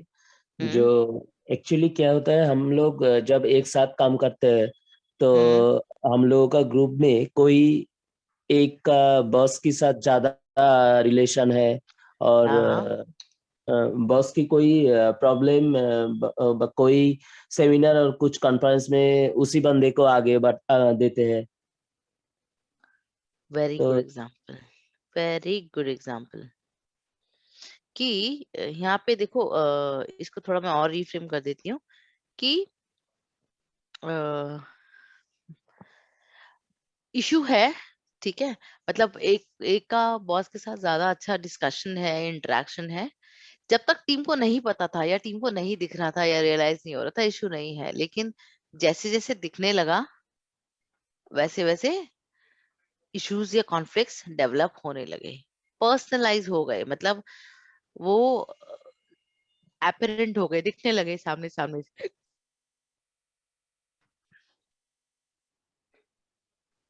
मीन्स मीन्स इशू हमें पता है कि पोटेंशियली वहां पे तैयार हो रहा है, लेकिन अभी लोगों ने इसको रियलाइज नहीं किया है, और जैसे लोग रियलाइज कर देते हैं वो एग्जैक्टली खड़ा हो जाता है, मतलब वो इशू ओपन हो जाता है, सबके सामने आ जाता है, ठीक है। सो दैट मीन्स उसको बोलते हैं कोग्निशन एंड पर्सनलाइजेशन। अब ऐसे केस में हम लोग क्या करेंगे, उस स्टेज में हम लोग जब मतलब हमें लग रहा था पोटेंशियली ये चीज होती हुई हो सकती है, लेकिन हम जो कॉन्फ्लिक्ट मैनेजमेंट टीम क्या करती है, वो उसको ओपन कर देती है, मतलब ओपन कर देती है इन द सेंस वो लोगों के रिएक्शंस तक उस स्टेज को ले आती है, ताकि लोगों के मन में क्या है, लोग उसके बारे में क्या सोच रहे हैं, लोगों की थॉट प्रोसेस उसमें या उसमें डिसएग्रीमेंट्स हो रहे हैं तो कहाँ कहाँ हो रहे हैं वो पता चल जाए हमें। उससे क्या होगा कि हम उसके रेजोल्यूशंस पर या सॉल्यूशंस पे काम करेंगे। लेकिन जब तक हमें पता नहीं है, जब तक वो रिएक्शंस हमें समझ में नहीं आएंगे, हाउ विल वी आइडेंटिफाई 100% कि भाई हाँ उसके ऐसे वाले रिएक्शंस उस चीज के लिए होते ही हैं या होंगे ही, या इस पर्सन के पर्सनालिटी ट्रेट्स की वजह से उसके ये वाले रिएक्शंस आने ही हैं। तो इस तरह की जो स्टेज होती है, इस तरह के जो इश्यूज होते हैं, उसको हम बोलते हैं कोग्निशन एंड पर्सनलाइजेशन। ये सेकंड स्टेज होती है जहां पर जो आपका पोटेंशियल डिसएग्रीमेंट या पोटेंशियल कॉन्फ्लिक्ट है, जो हमें लगता है कि ये हो सकता है, उसको हम होने वाली स्टेज तक ले आते हैं, उसको हम लोगों में डेवलप करा देते हैं, ताकि लोगों के रिएक्शंस आने शुरू हो जाएं, समझ में आने लगे कि भाई इस तरह के रिएक्शंस आ रहे हैं या आएंगे, या तो इस तरह का प्रॉब्लम्स हमारी टीम में एग्जिस्ट करता है, ठीक है। नेक्स्ट, एक मिनट,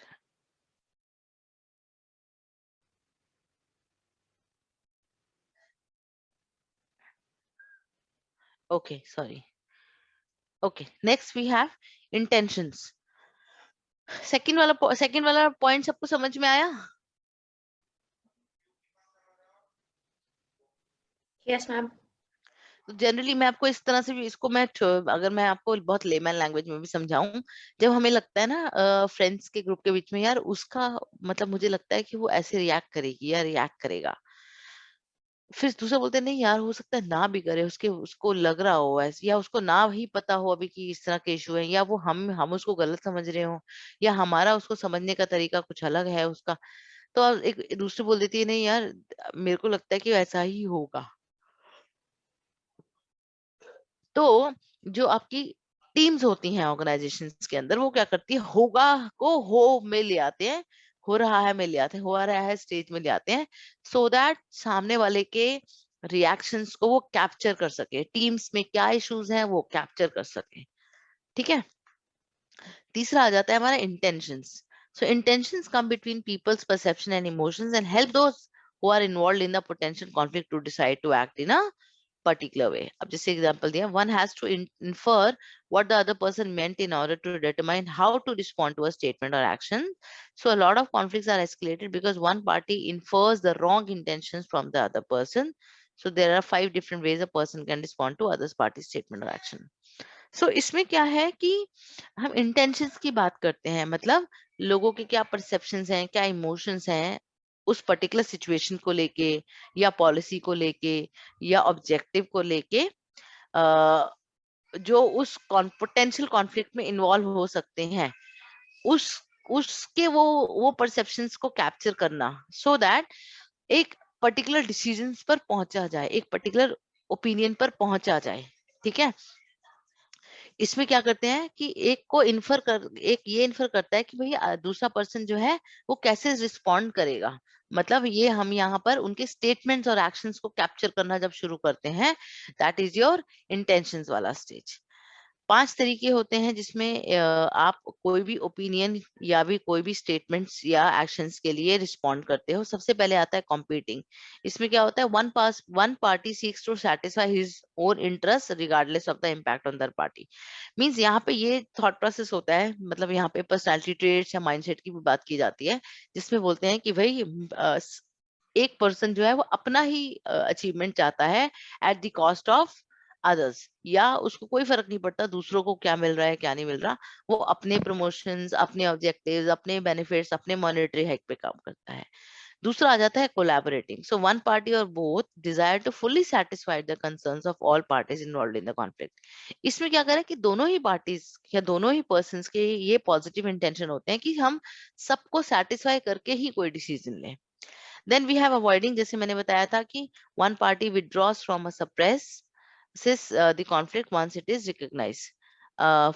मीन्स वी कह रहे हैं कि जो एक पर्सन है वो उसको अपने आप को विड्रॉ कर लेता है उस सिचुएशन से, या वो कॉम्प्रोमाइज कर जाता है उस सिचुएशन में। उस तरह का जो आपका तरीका होता है अवॉइड करने वाला होता है। जैसे 2 लोगों में लड़ाई हो रही है, तो एक बंदा बहुत गुस्से में बोली जा रहा है, दूसरे पर्सन सेकंड पर्सन उस पर कोई रिएक्शन नहीं दे रहा, अवॉइड कर रहा है, although that person is also upset and angry, but that person is avoiding that situation. Obviously थोड़ा सा कॉम्प्रोमाइजिंग स्टेज है, लेकिन यही एक तरीका फॉलो किया करा है उसने कॉन्फ्लिक्ट को रिजॉल्व करने का, या फिर एक ऐसे प्लेटफॉर्म पे आ जाना जहां से उसको मेंटल पीस उसको मिलने लग जाए। Then we have accommodating.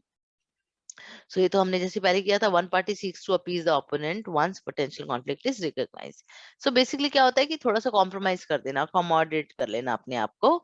मैंने जैसे बताया था कि जैसे एक्सपर्ट नॉलेज या एक्सपर्ट या बॉसेस के जो डिसीजंस आ गए, चाहे पहले हमने शुरू में लड़ाई करी, डिसएग्रीमेंट दिखाया, बाद में हमने उसको एक्सेप्ट कर ही लिया।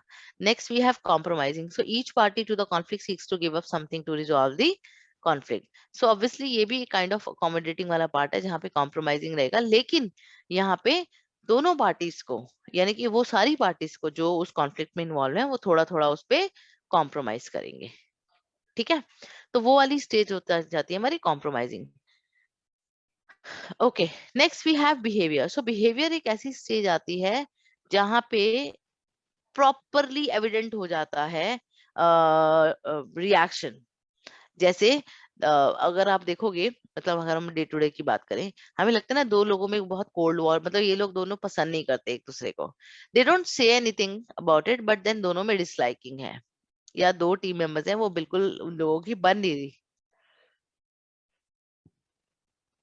देखा है ऐसे आपने, ऐसा ऐसा आपने एक्सपीरियंस किया है कभी? मतलब एक्सप्रेस नहीं कर रहे but they don't like each other, ऐसा देखा है आप लोगों ने पहले? Have you seen such stages guys?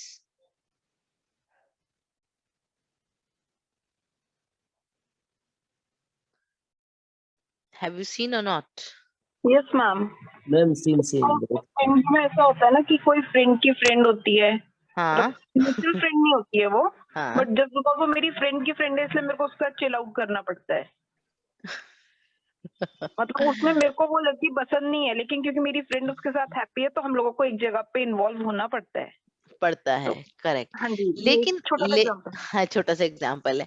लेकिन ये तो चलो ये सामने सामने नहीं आई, लेकिन जब आप उसने कुछ बोला, आपने उस पे जोर से बैशिंग कर दी, आपने सुना दिया अच्छे से, है ना?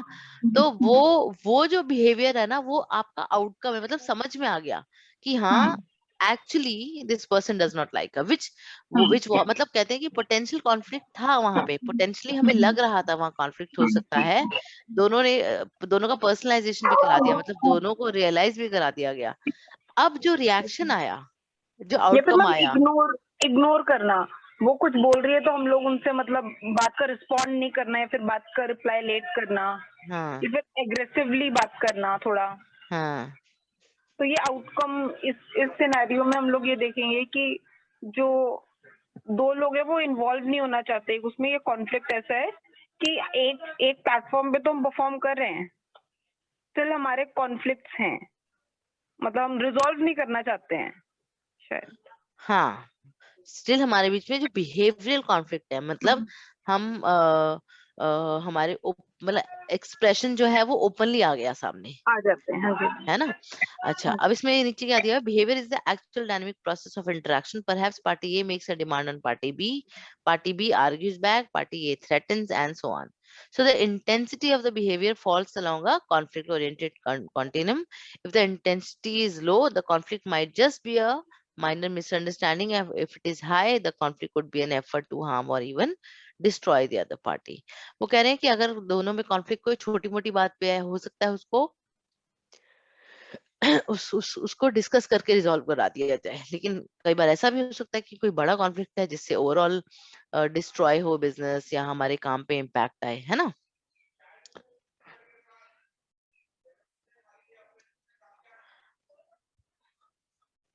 Okay, next we have the outcomes. So outcomes of a conflict can be either functional or uh, dysfunctional, difunctional भी बोलते हैं इसको. So functional outcomes occur when conflict is constructive. ध्यान से सुनना है इसको. It may be hard to think of times when people disagree and argue and the outcome is somehow good. But think of a conflict for a moment as the antidote or group thing. If group members want consensus, they are bound to all agree before all the viable alternatives have been reviewed. So conflict keeps that from happening. The group may be close or agreeing on something and member will speak up arguing for another point of view. The conflict that results could yield a positive result.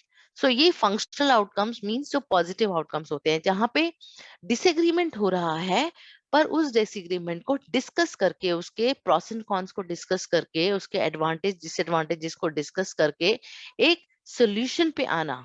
So that is your functional outcome. मतलब जब हम outcome की बात कर रहे हैं, हमने पहले सबसे पहले हम लोगों ने कॉन्फ्लिक्ट हमें लग रहा था पोटेंशियल, उसको पर्सनलाइज कराया, फिर उसको एक्सप्रेस करवाया, उसके बाद उसके आउटकम्स पे काम किया. जो टीम कॉन्फ्लिक्ट मैनेजमेंट टीम उसके फिर आउटकम्स पे काम कैसे करेगी? जैसे दो ग्रुप्स में जो भी डिसएग्रीमेंट्स हो रहे हैं उनके पॉइंट्स को कैप्चर किया. भाई आप क्यों डिसएग्री थे, आप क्यों डिसएग्री थे, सारे पॉइंट्स को जॉट डाउन किया. आप अपने एग्रीमेंट डिसएग्रीमेंट के बेनिफिट्स बताओ, आप अपने डिसएग्रीमेंट और एग्रीमेंट के बेनिफिट्स बताओ, या फिर लॉस बताओ उनके पॉइंट पे एग्री करने पर. तो वहां उस तरह के जो कंस्ट्रक्टिव डिस्कशंस चलते हैं, that is your positive outcome, मतलब फंक्शनल आउटकम, जहां पे एक पॉजिटिव रूप में पॉजिटिव तरीके से एक आउटपुट आ रहा है in order to resolve that conflict and lead to a constructive, यानी कि फायदेमंद, constructive, beneficial outcome, beneficial result, beneficial objective.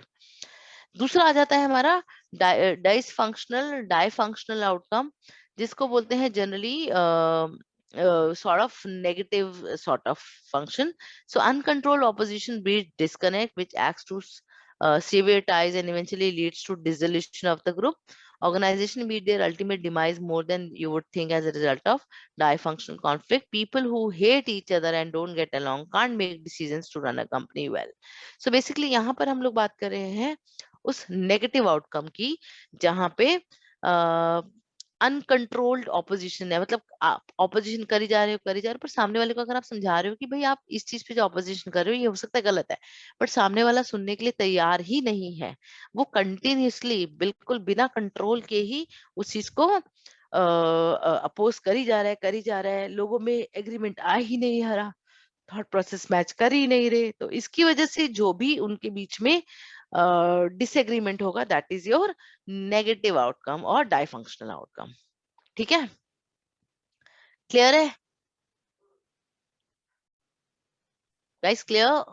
Yes yes ठीक है, ये बहुत इंपॉर्टेंट स्टेज है जो अभी आपने पढ़ी है, 5 स्टेप्स कॉग्निशन इसकी आपके कॉन्फ्लिक्ट मैनेजमेंट की, क्योंकि ये जो है ना अगर आप प्रोफेशनली भी अगर आप जब जाओगे आपको बहुत ज्यादा फेस करने को मिलेगा, तो अगर आप ये वाली अप्रोच को टेक्निकली फॉलो करते हो तो आपका कॉन्फ्लिक्ट को मैनेजमेंट करने का या मैनेज करने का एक पॉजिटिव आउटकम आने के चांस शो करता है। ठीक है, या फिर जो भी कॉन्फ्लिक्ट मैनेजमेंट टीम्स होती हैं वो इस तरह के प्रोसेस को फॉलो करती है in order to resolve the conflicts. ठीक है, क्लियर हुआ?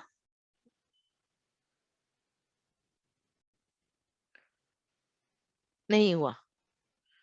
यस क्लियर यस मैम, हो गया? गुड, ठीक है, तो ये टॉपिक अब आप आराम से निकाल लोगे और कॉन्फ्लिक्ट मैनेजमेंट के ऊपर जनरली कुछ ना कुछ आता ही है। अच्छा, ये एक छोटा सा पार्ट है ऑर्गेनाइजेशनल बिहेवियर का, मैं थोड़ा सा आपको पर्सनालिटी भी फटाफट कवर करवा दूंगी।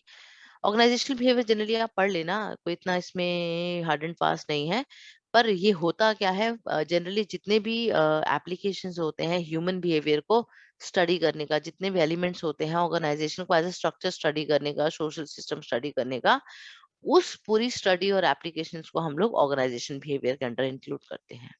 ठीक है, सो मैं आपको एक एग्जांपल इसमें वो बताती हूँ। It is a study of individual behaviour in isolation when in group and as a part of organization. So the study of individual behavior only would be incomplete because behavior is affected by the people surrounding us as well as by the organization which we work. So studying only individuals or only organization would be of no use. It is essential to study both simultaneous. कह रहे हैं कि अगर हम सिर्फ behaviours की बात करें यानी कि इंडिविजुअल को पढ़े तो भी बेकार है, सिर्फ ऑर्गेनाइजेशन और उसके स्ट्रक्चर को पढ़े तो भी बेकार है। अगर दोनों को कंबाइन करके पढ़ेंगे या दोनों के बिहेवियर और दोनों की स्टडीज या दोनों की स्ट्रक्चर दोनों की फंक्शनिंग को साथ में जब स्टडी करेंगे तभी हम अपने ऑर्गेनाइजेशन को कंट्रोल कर सकते हैं, हमारा आउटपुट आ सकता है, हमारी मैनेजमेंट अच्छे से चल सकती है। सो दैट इज वाई ये एक चीज जो फील्ड बनाई गई है properly which is known as organisational behaviour. एक क्वेश्चन है मैम। हाँ पूछो। यहाँ पे जो एलिमेंट्स ऑफ ऑर्गेनाइजेशन आपने बताया, तो ऑर्गेनाइजेशन कौन सा ऑर्गेनाइजेशन, मतलब एनी कंपनी और एनी ऑर्गेनाइजेशन माने एम्प्लॉइज? सॉरी मैम मैं बोल रहा हूँ जो ऑर्गेनाइजेशनल बिहेवियर है ना, ये जो ऑर्गेनाइजेशन जो कंपनी का एम्प्लॉइज है ओनली? हाँ, कंपनी के एम्प्लॉयज मतलब ऑर्गेनाइजेशन की बात कर रहे हैं तो कंपनी के एम्प्लॉयज के साथ कंपनी का स्ट्रक्चर मींस जो ऑर्गेनाइजेशन है, जो कंपनी है वो ओके उसकी पोजीशंस क्या क्या बनेंगी, मतलब टॉप पोजीशंस पे कौन, लो पोजीशंस पे कौन, या किस तरह के सैलरीज मिलेंगी, किस तरह का काम होगा, वो जो पूरा जो ऑर्गेनाइजेशन स्टडी करना। ठीक है, वो involve human totally. Correct, totally और it can be of any type, hospital भी हो सकता है आपका, कोई फाइनेंस कंपनी भी हो सकती है, कोई मल्टीनेशनल भी हो सकती है, कोई आईटी कंपनी भी हो सकती है, तो ऑर्गेनाइजेशन तो कोई भी हो गई। ठीक है, ओके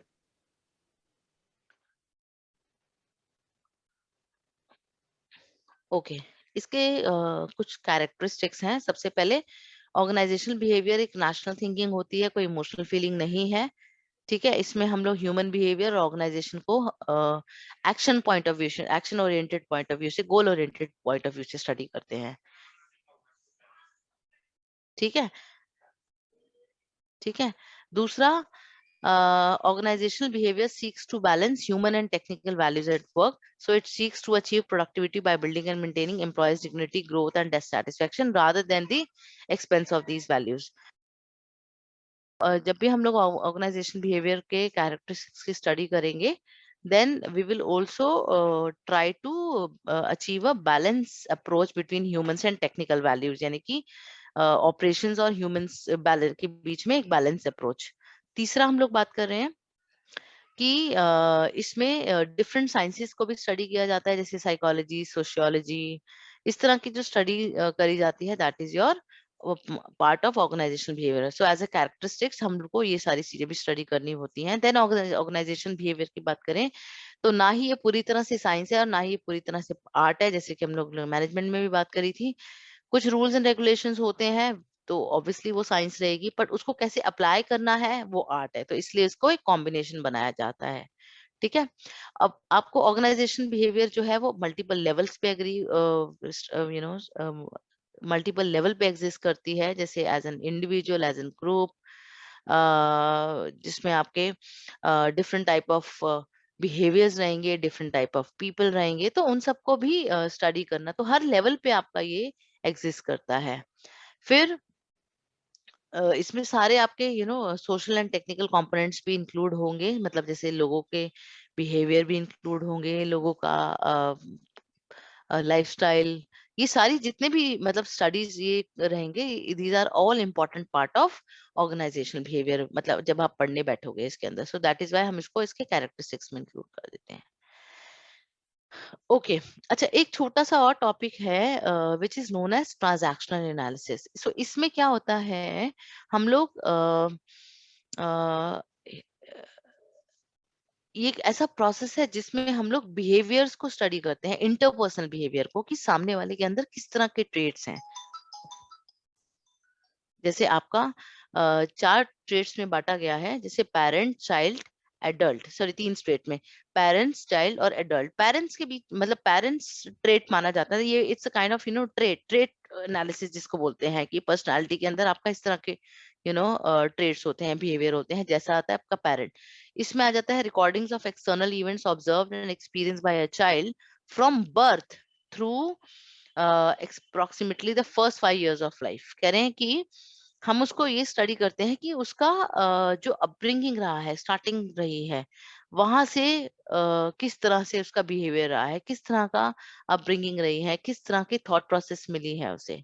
ठीक है, पर्सन को जब भी हम लोग ट्रांजैक्शन एनालिसिस की पढ़ाई करते हैं या ट्रांजैक्शन एनालिसिस में स्टडी करते हैं, तो पेरेंट स्टेज वो होती है जहाँ पे किसी भी इंडिविजुअल को from I mean from 5 years till whatever age he और शी हैज अचीव्ड, उसका कैसे कैसे एक्सपीरियंसेस रहे हैं, किस तरह की लाइफस्टाइल रहा है, किस तरह का उसको इंडिविजुअल सिस्टम या पेरेंट सिस्टम या ट्रेडिशनल वैल्यूज इम्पार्ट की गई हैं। ठीक है, इस तरह के जो हमारे स्टडीज होते हैं उसको बोलते हैं पहला पेरेंट एनालिसिस, यानी कि पेरेंट ट्रेट। दूसरा आ जाता है child trait. Child represents all brain recordings of internal events, feelings or emotions that are directly linked to the external events observed by the child during the 5 years of life. So example of events recorded in this stage may include: I feel happy when mom hugs me, dad's late night movie was very scary, I feel sad when mom is sad. So ये example दिए हुए हैं, उसमें बोले कि child mind जो होता है, इसमें हम लोग क्या करते हैं कि हमें जो बचपन में जो हमारा एक्सपीरियंस ही रहे हैं, इमोशनल जो फीलिंग, वो हमारे साथ लाइफस्टाइल लाइफ थ्रू आउट बन के रह जाती है। अब जैसे कई बच्चे हैं जो शुरू से ही हॉस्टल में रहते हैं, वो बहुत ज्यादा इमोशनल नहीं होते। कई लोग हैं वो शुरू से फैमिली के साथ रहे हैं, more of family oriented, more of emotional people, तो या सॉफ्ट होते हैं बहुत ज्यादा। तो जब भी हम लोग पर्सनालिटी एनालिसिस, ट्रांजैक्शन एनालिसिस करते हैं, तो हम लोग इस सेकंड स्टेज, चाइल्ड स्टेज को स्टडी करते हैं कि उस इंसान का या उस इंडिविजुअल का इमोशनल स्टेटस, इमोशनल फीलिंग्स का लेवल कैसा है ना, मतलब उसके रिएक्शंस इमोशनल चीजों को लेके कैसे आएंगी। ठीक है, third is your adult stage. So it is a final ego stage. इसमें क्या होता है, is the period in which a child develops the capacity to perceive and understand situations that are different from what is observed as parent or felt child. So adults serve as a data processing center that utilize information from all three ego states in order to arrive at a decision. One important role of adult is to validate data which is stored in the parent. अच्छा, ये एक ऐसा third stage है जो आप उसको analyse करते हो, उसमें क्या निकालते हो आप लोग? ये वो पीरियड है in which a child develops the capacity to perceive and understand situations that are different from what is observed. Means कई बार ऐसा होता है, आपने कुछ वो मूवी देखी है तारे जमी पर? यस यस है ना? Yes, ma'am. हाँ, उसमें दो टीचर्स, आपका एक आमिर खान और दूसरे टीचर्स का बिहेवियर देखोगे कि वो उस बच्चे को, फर्स्ट वाला जो अगर हम देखें, आमिर खान उस बच्चे की प्रॉब्लम को समझ पाता है because he has a idea of perceiving, or he has the idea of to perceive or to understand the situation which he is going through, which other teachers have not noticed. क्योंकि आमिर खान ने खुद भी उस situation को कभी देखी होती है, राइट? या उस तरह के बच्चों से डील किया होता है, उस तरह की प्रॉब्लम से वो वाकिफ होता है, करेक्ट? उसको पता होती हैं। पर दूसरे टीचर्स को लगता है ये पढ़ता ही नहीं है, ये इंटरेस्टेड ही नहीं है, ये इसको कुछ करना ही नहीं है, ये कुछ कर ही नहीं पाएगा लाइफ में। बट वो जो बच्चा है वो उसमें वो उस तरह की जो पेंटिंग्स बनाता है, वो अपनी उस सिचुएशंस के बारे में बनाता है जो वो फील कर रहा है, करेक्ट? तो आमिर खान उस पर्सनालिटी को, उस इशू को समझ पाता है। सो दैट मीन्स ये वो स्टेज है जब हम अपने पास से, अपने एक्सपीरियंसेस से, अपनी चाइल्ड लाइफ से, या अपने पास्ट के फीलिंग्स, इमोशन से चीजों को कनेक्ट कर पाते हैं फ्रॉम द सिचुएशन। ठीक है? सो इसमें जैसे लिखा है, I see that Suzy's house was burn down, mom was right, I should not play with matches. इसका मतलब ये है, यहाँ पे देखो ये क्या बात बताई जा रही है कि किसी का घर जल रहा है, वहां वो कह रहे हैं कि इसका घर जल रहा है। मम्मा बिल्कुल ठीक थी कि हमें माचिस से नहीं खेलना चाहिए, मैच बॉक्स से नहीं खेलना चाहिए, क्योंकि हो सकता है वही एक रीजन उसके घर में आग लगने का हुआ हो। या ऐसी बहुत सारी चीजें जो हमें पास्ट में बताई गई थी मगर हमने उसको कभी नहीं समझा था। बट अब जब आप अपनी लाइफ में आते हो तो आपके जो आपके बड़ों ने सीख दी है, आपने जो बचपन में सीखा है, उसको आप रिलेट कर पाते हो लाइफ से। सो that is your adult stage. मतलब 3 ईगो स्टेज होती हैं, चाइल्ड, पेरेंट और एडल्ट, जिसको हम स्टडी करते हैं when we do a transactional analysis. मतलब हमारा conversion from child to adult होता है। तो ठीक है। सो जनरली जो आपके एचआर हैं, जो आपके कंपनीज के अंदर आपकी ये जो साइकोमेट्रिक्स टेस्ट वगैरह करवाती हैं टीम्स, वो इस तरह से आपके ट्रांजैक्शन एनालिसिस को एनालाइज करते हैं, मतलब इन ट्रेड्स को एनालाइज करते हैं in order to get the required information. ठीक है? क्लियर है गाइस? हाँ जी ma'am.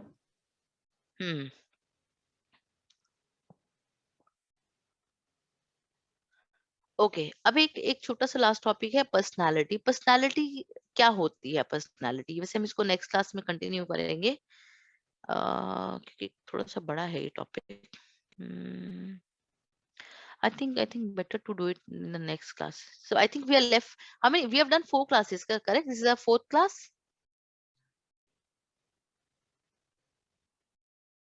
guys. This is yes this yes ma'am yes 4th ना? Confirm?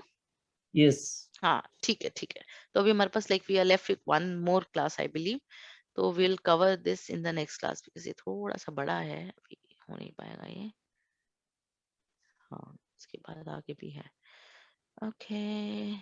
Okay, so we are left with learning, we are left with these conditioning theories and also the personality। और मैं एक बार और थोड़ा सा देख लेती हूँ आपके। अच्छा, एक बार हम जरा सिलेबस में भी देख लेते हैं।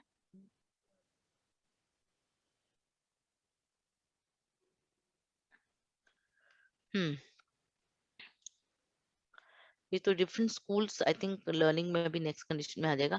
हम लोगों ने ये planning, organising, staffing, directing, controlling सब कर लिया? Yes, ma'am. yes yes Then we have done this delegation of authority, line and staff, formal informal organizations, ये करा है हमने? आई थिंक फॉर्मल इनफॉर्मल मैंने आपको शायद नहीं कराया होगा, बट डेलीगेशन वगैरह, हाँ ये डेलीगेशन, सेंट्रलाइजेशन, डिसेंट्रलाइजेशन कर लिया।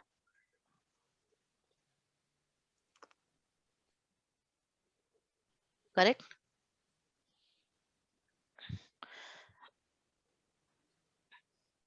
करा है हमने सेंट्रलाइजेशन डिसेंट्रलाइजेशन गाइस?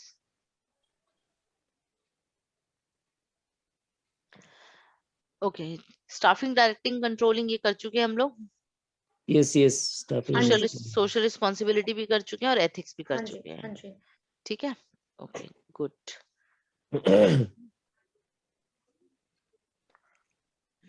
ओके यहाँ पर आते हैं हम लोग। मोटिवेशन, लीडरशिप, कॉन्फ्लिक्ट, ट्रांजैक्शन नीचे से चल रहे हैं, ये सब हो चुका है हमारा। Learning, classical and behavioural approach करिए, अजी हम करेंगे आई थिंक नेक्स्ट क्लास में। सोशियोलॉजी, एंथ्रोपोलॉजी थोड़ा सा इसका छोटा सा टॉपिक है, खत्म करा दूंगी नेक्स्ट क्लास में। देन वी हैव पर्सनालिटी, तो will doing motivation we have done, coordination, controlling, management components कर लिए हैं, रोल ऑफ मैनेजर कर लिया है, traditional versus health manager, modern management I think कर लिया है हमने, और नहीं भी होगा तो मैं इसको एक बार और देख लेती हूँ। देन हिस्ट्री, ग्रोथ, ये सब I think we are done with most, like 80-85% we have covered, rest of the one we will do in the next class. ठीक है, ओके मैम। ठीक है, mostly we have done.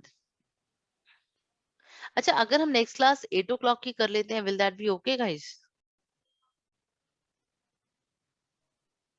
For me it is all right ma'am. Okay, or maybe do people have time in weekdays also? I mean, if you can do one session in weekday, शाम में कभी कर लें तो 7 बजे के बाद। Yes, ma'am. It's I'm fine. okay with that ma'am. Everyone?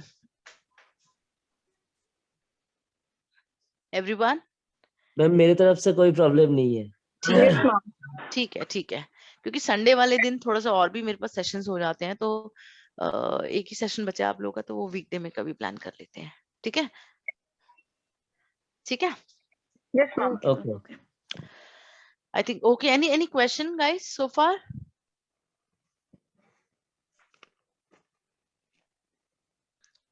किसी को कुछ कहना है, कोई डाउट है, कोई बात कहनी है? मैम कुछ काइंड ऑफ क्वेश्चंस मिल जाएंगे मतलब इससे मैं रिलेटेड? हाँ, yes good question. So I am trying to get the question papers also. मेरे को आई थिंक आज मिल जाने चाहिए, या शायद देखती हूँ अगर भेजे भी उन्होंने तो। और मैम जब एग्जाम होगा हमारा तो मतलब वो सारा इसी मतलब क्वेश्चन आंसर से रिलेटेड ही होगा, या फिर मैम कुछ एग्जाम्पल टाइप पे आएंगे, जैसे कि पहले हमें वो दे देते हैं ना, बिजनेस स्टडीज दे देते हैं और उसके बाद फिर उससे क्वेश्चन पूछते हैं? यार देखो, एमसीक्यूज आप कुछ भी ना एमसीक्यूज में पूरी एक्सपेक्टेशन मत रखा करो कि इस तरह से आएगा, है ना, क्योंकि नहीं मैम एमसीक्यूज नहीं मैम, जैसे कई बार होता है कि जैसे ये स्टाफिंग की है, स्टाफिंग का ऊपर एक एग्जांपल दे देते हैं, पैरा दे देते हैं, उसके बाद क्वेश्चन उस पैरा से रिलेटेड ही पूछते हैं कि मिस्टर जॉन ने कौन सी पॉलिसी को एक्सेप्ट किया है, फिर उसने कैसे किस चीज को फॉलो अप किया। तो हम ऐसे क्वेश्चन हम मतलब एक्सपेक्ट करें उसमें पेपर में, या फिर ये जो सिंपल ही है कि डिफाइन स्टाफिंग? नहीं, डिफाइन तो एकदम से हर बार ऐसा नहीं आएगा। थोड़ा सा देखो, ये वाले पेपर्स अगर एमसीक्यूज में हो रहे हैं तो वो कंसेप्चुअल इंफॉर्मेशन या कंसेप्चुअल अंडरस्टैंडिंग को जरूर चेक करते हैं। ठीक है, तो आपको मिक्स एंड मैच मिलेगा। हाँ जी, ठीक है मैम। तो रिलेटेड मैम थोड़े से ना क्वेश्चंस मतलब आप प्रोवाइड करवा मैं देना कोशिश करती हूँ पूरी। ठीक है, और मैम कोई और बुक या फिर कोई ऐसे जैसे पहले की बुक्स आती थी ना पहले के टाइम पे, मतलब हमने ग्रेजुएशन करी थी, तो मतलब सैंपल पेपर टाइप के ऐसे कुछ हम लोग ले लें? आई थिंक जरूरत नहीं है आपके, आपको कॉलेज से 2-3 साल के क्वेश्चन पेपर्स मिल जाते हैं, उसको भी अगर आप रिव्यू कर लोगे आप बहुत आराम से पेपर दे दोगे। अच्छा मैम, ओके मैम। मैम हाँ जी, हेलो मैम। हाँ जी मैम एक्चुअली मेरे को तो एमपीएच का है, तो आप लोगों का जो ये मैंने कुछ मैनेजमेंट का कुछ ऐसे बुक्स मिले तो अच्छे होगा। नहीं, वो आई थिंक मिलती है ना कॉलेज से, तो एक बार आप तौफीक या सीमा से इस चीज के लिए कांटेक्ट करो। एक्चुअली मैम हम लोगों का तो एमपीएच का बुक्स मिला।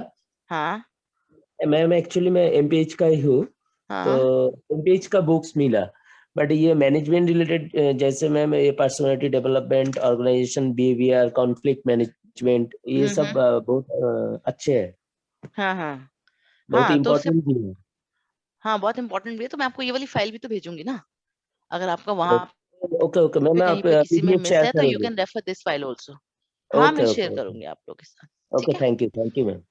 हाँ हाँ हाँ, any other thing guys, anything else? Yes, no, no, no, yes, yes. No, ma'am. Okay, then good to close. Yes ma'am, आप पढ़ाते बहुत अच्छे हो। अच्छा, thank you. Okay, thank you so much. करें फिर क्लोज करें। अच्छा, by the way guys, happy new year.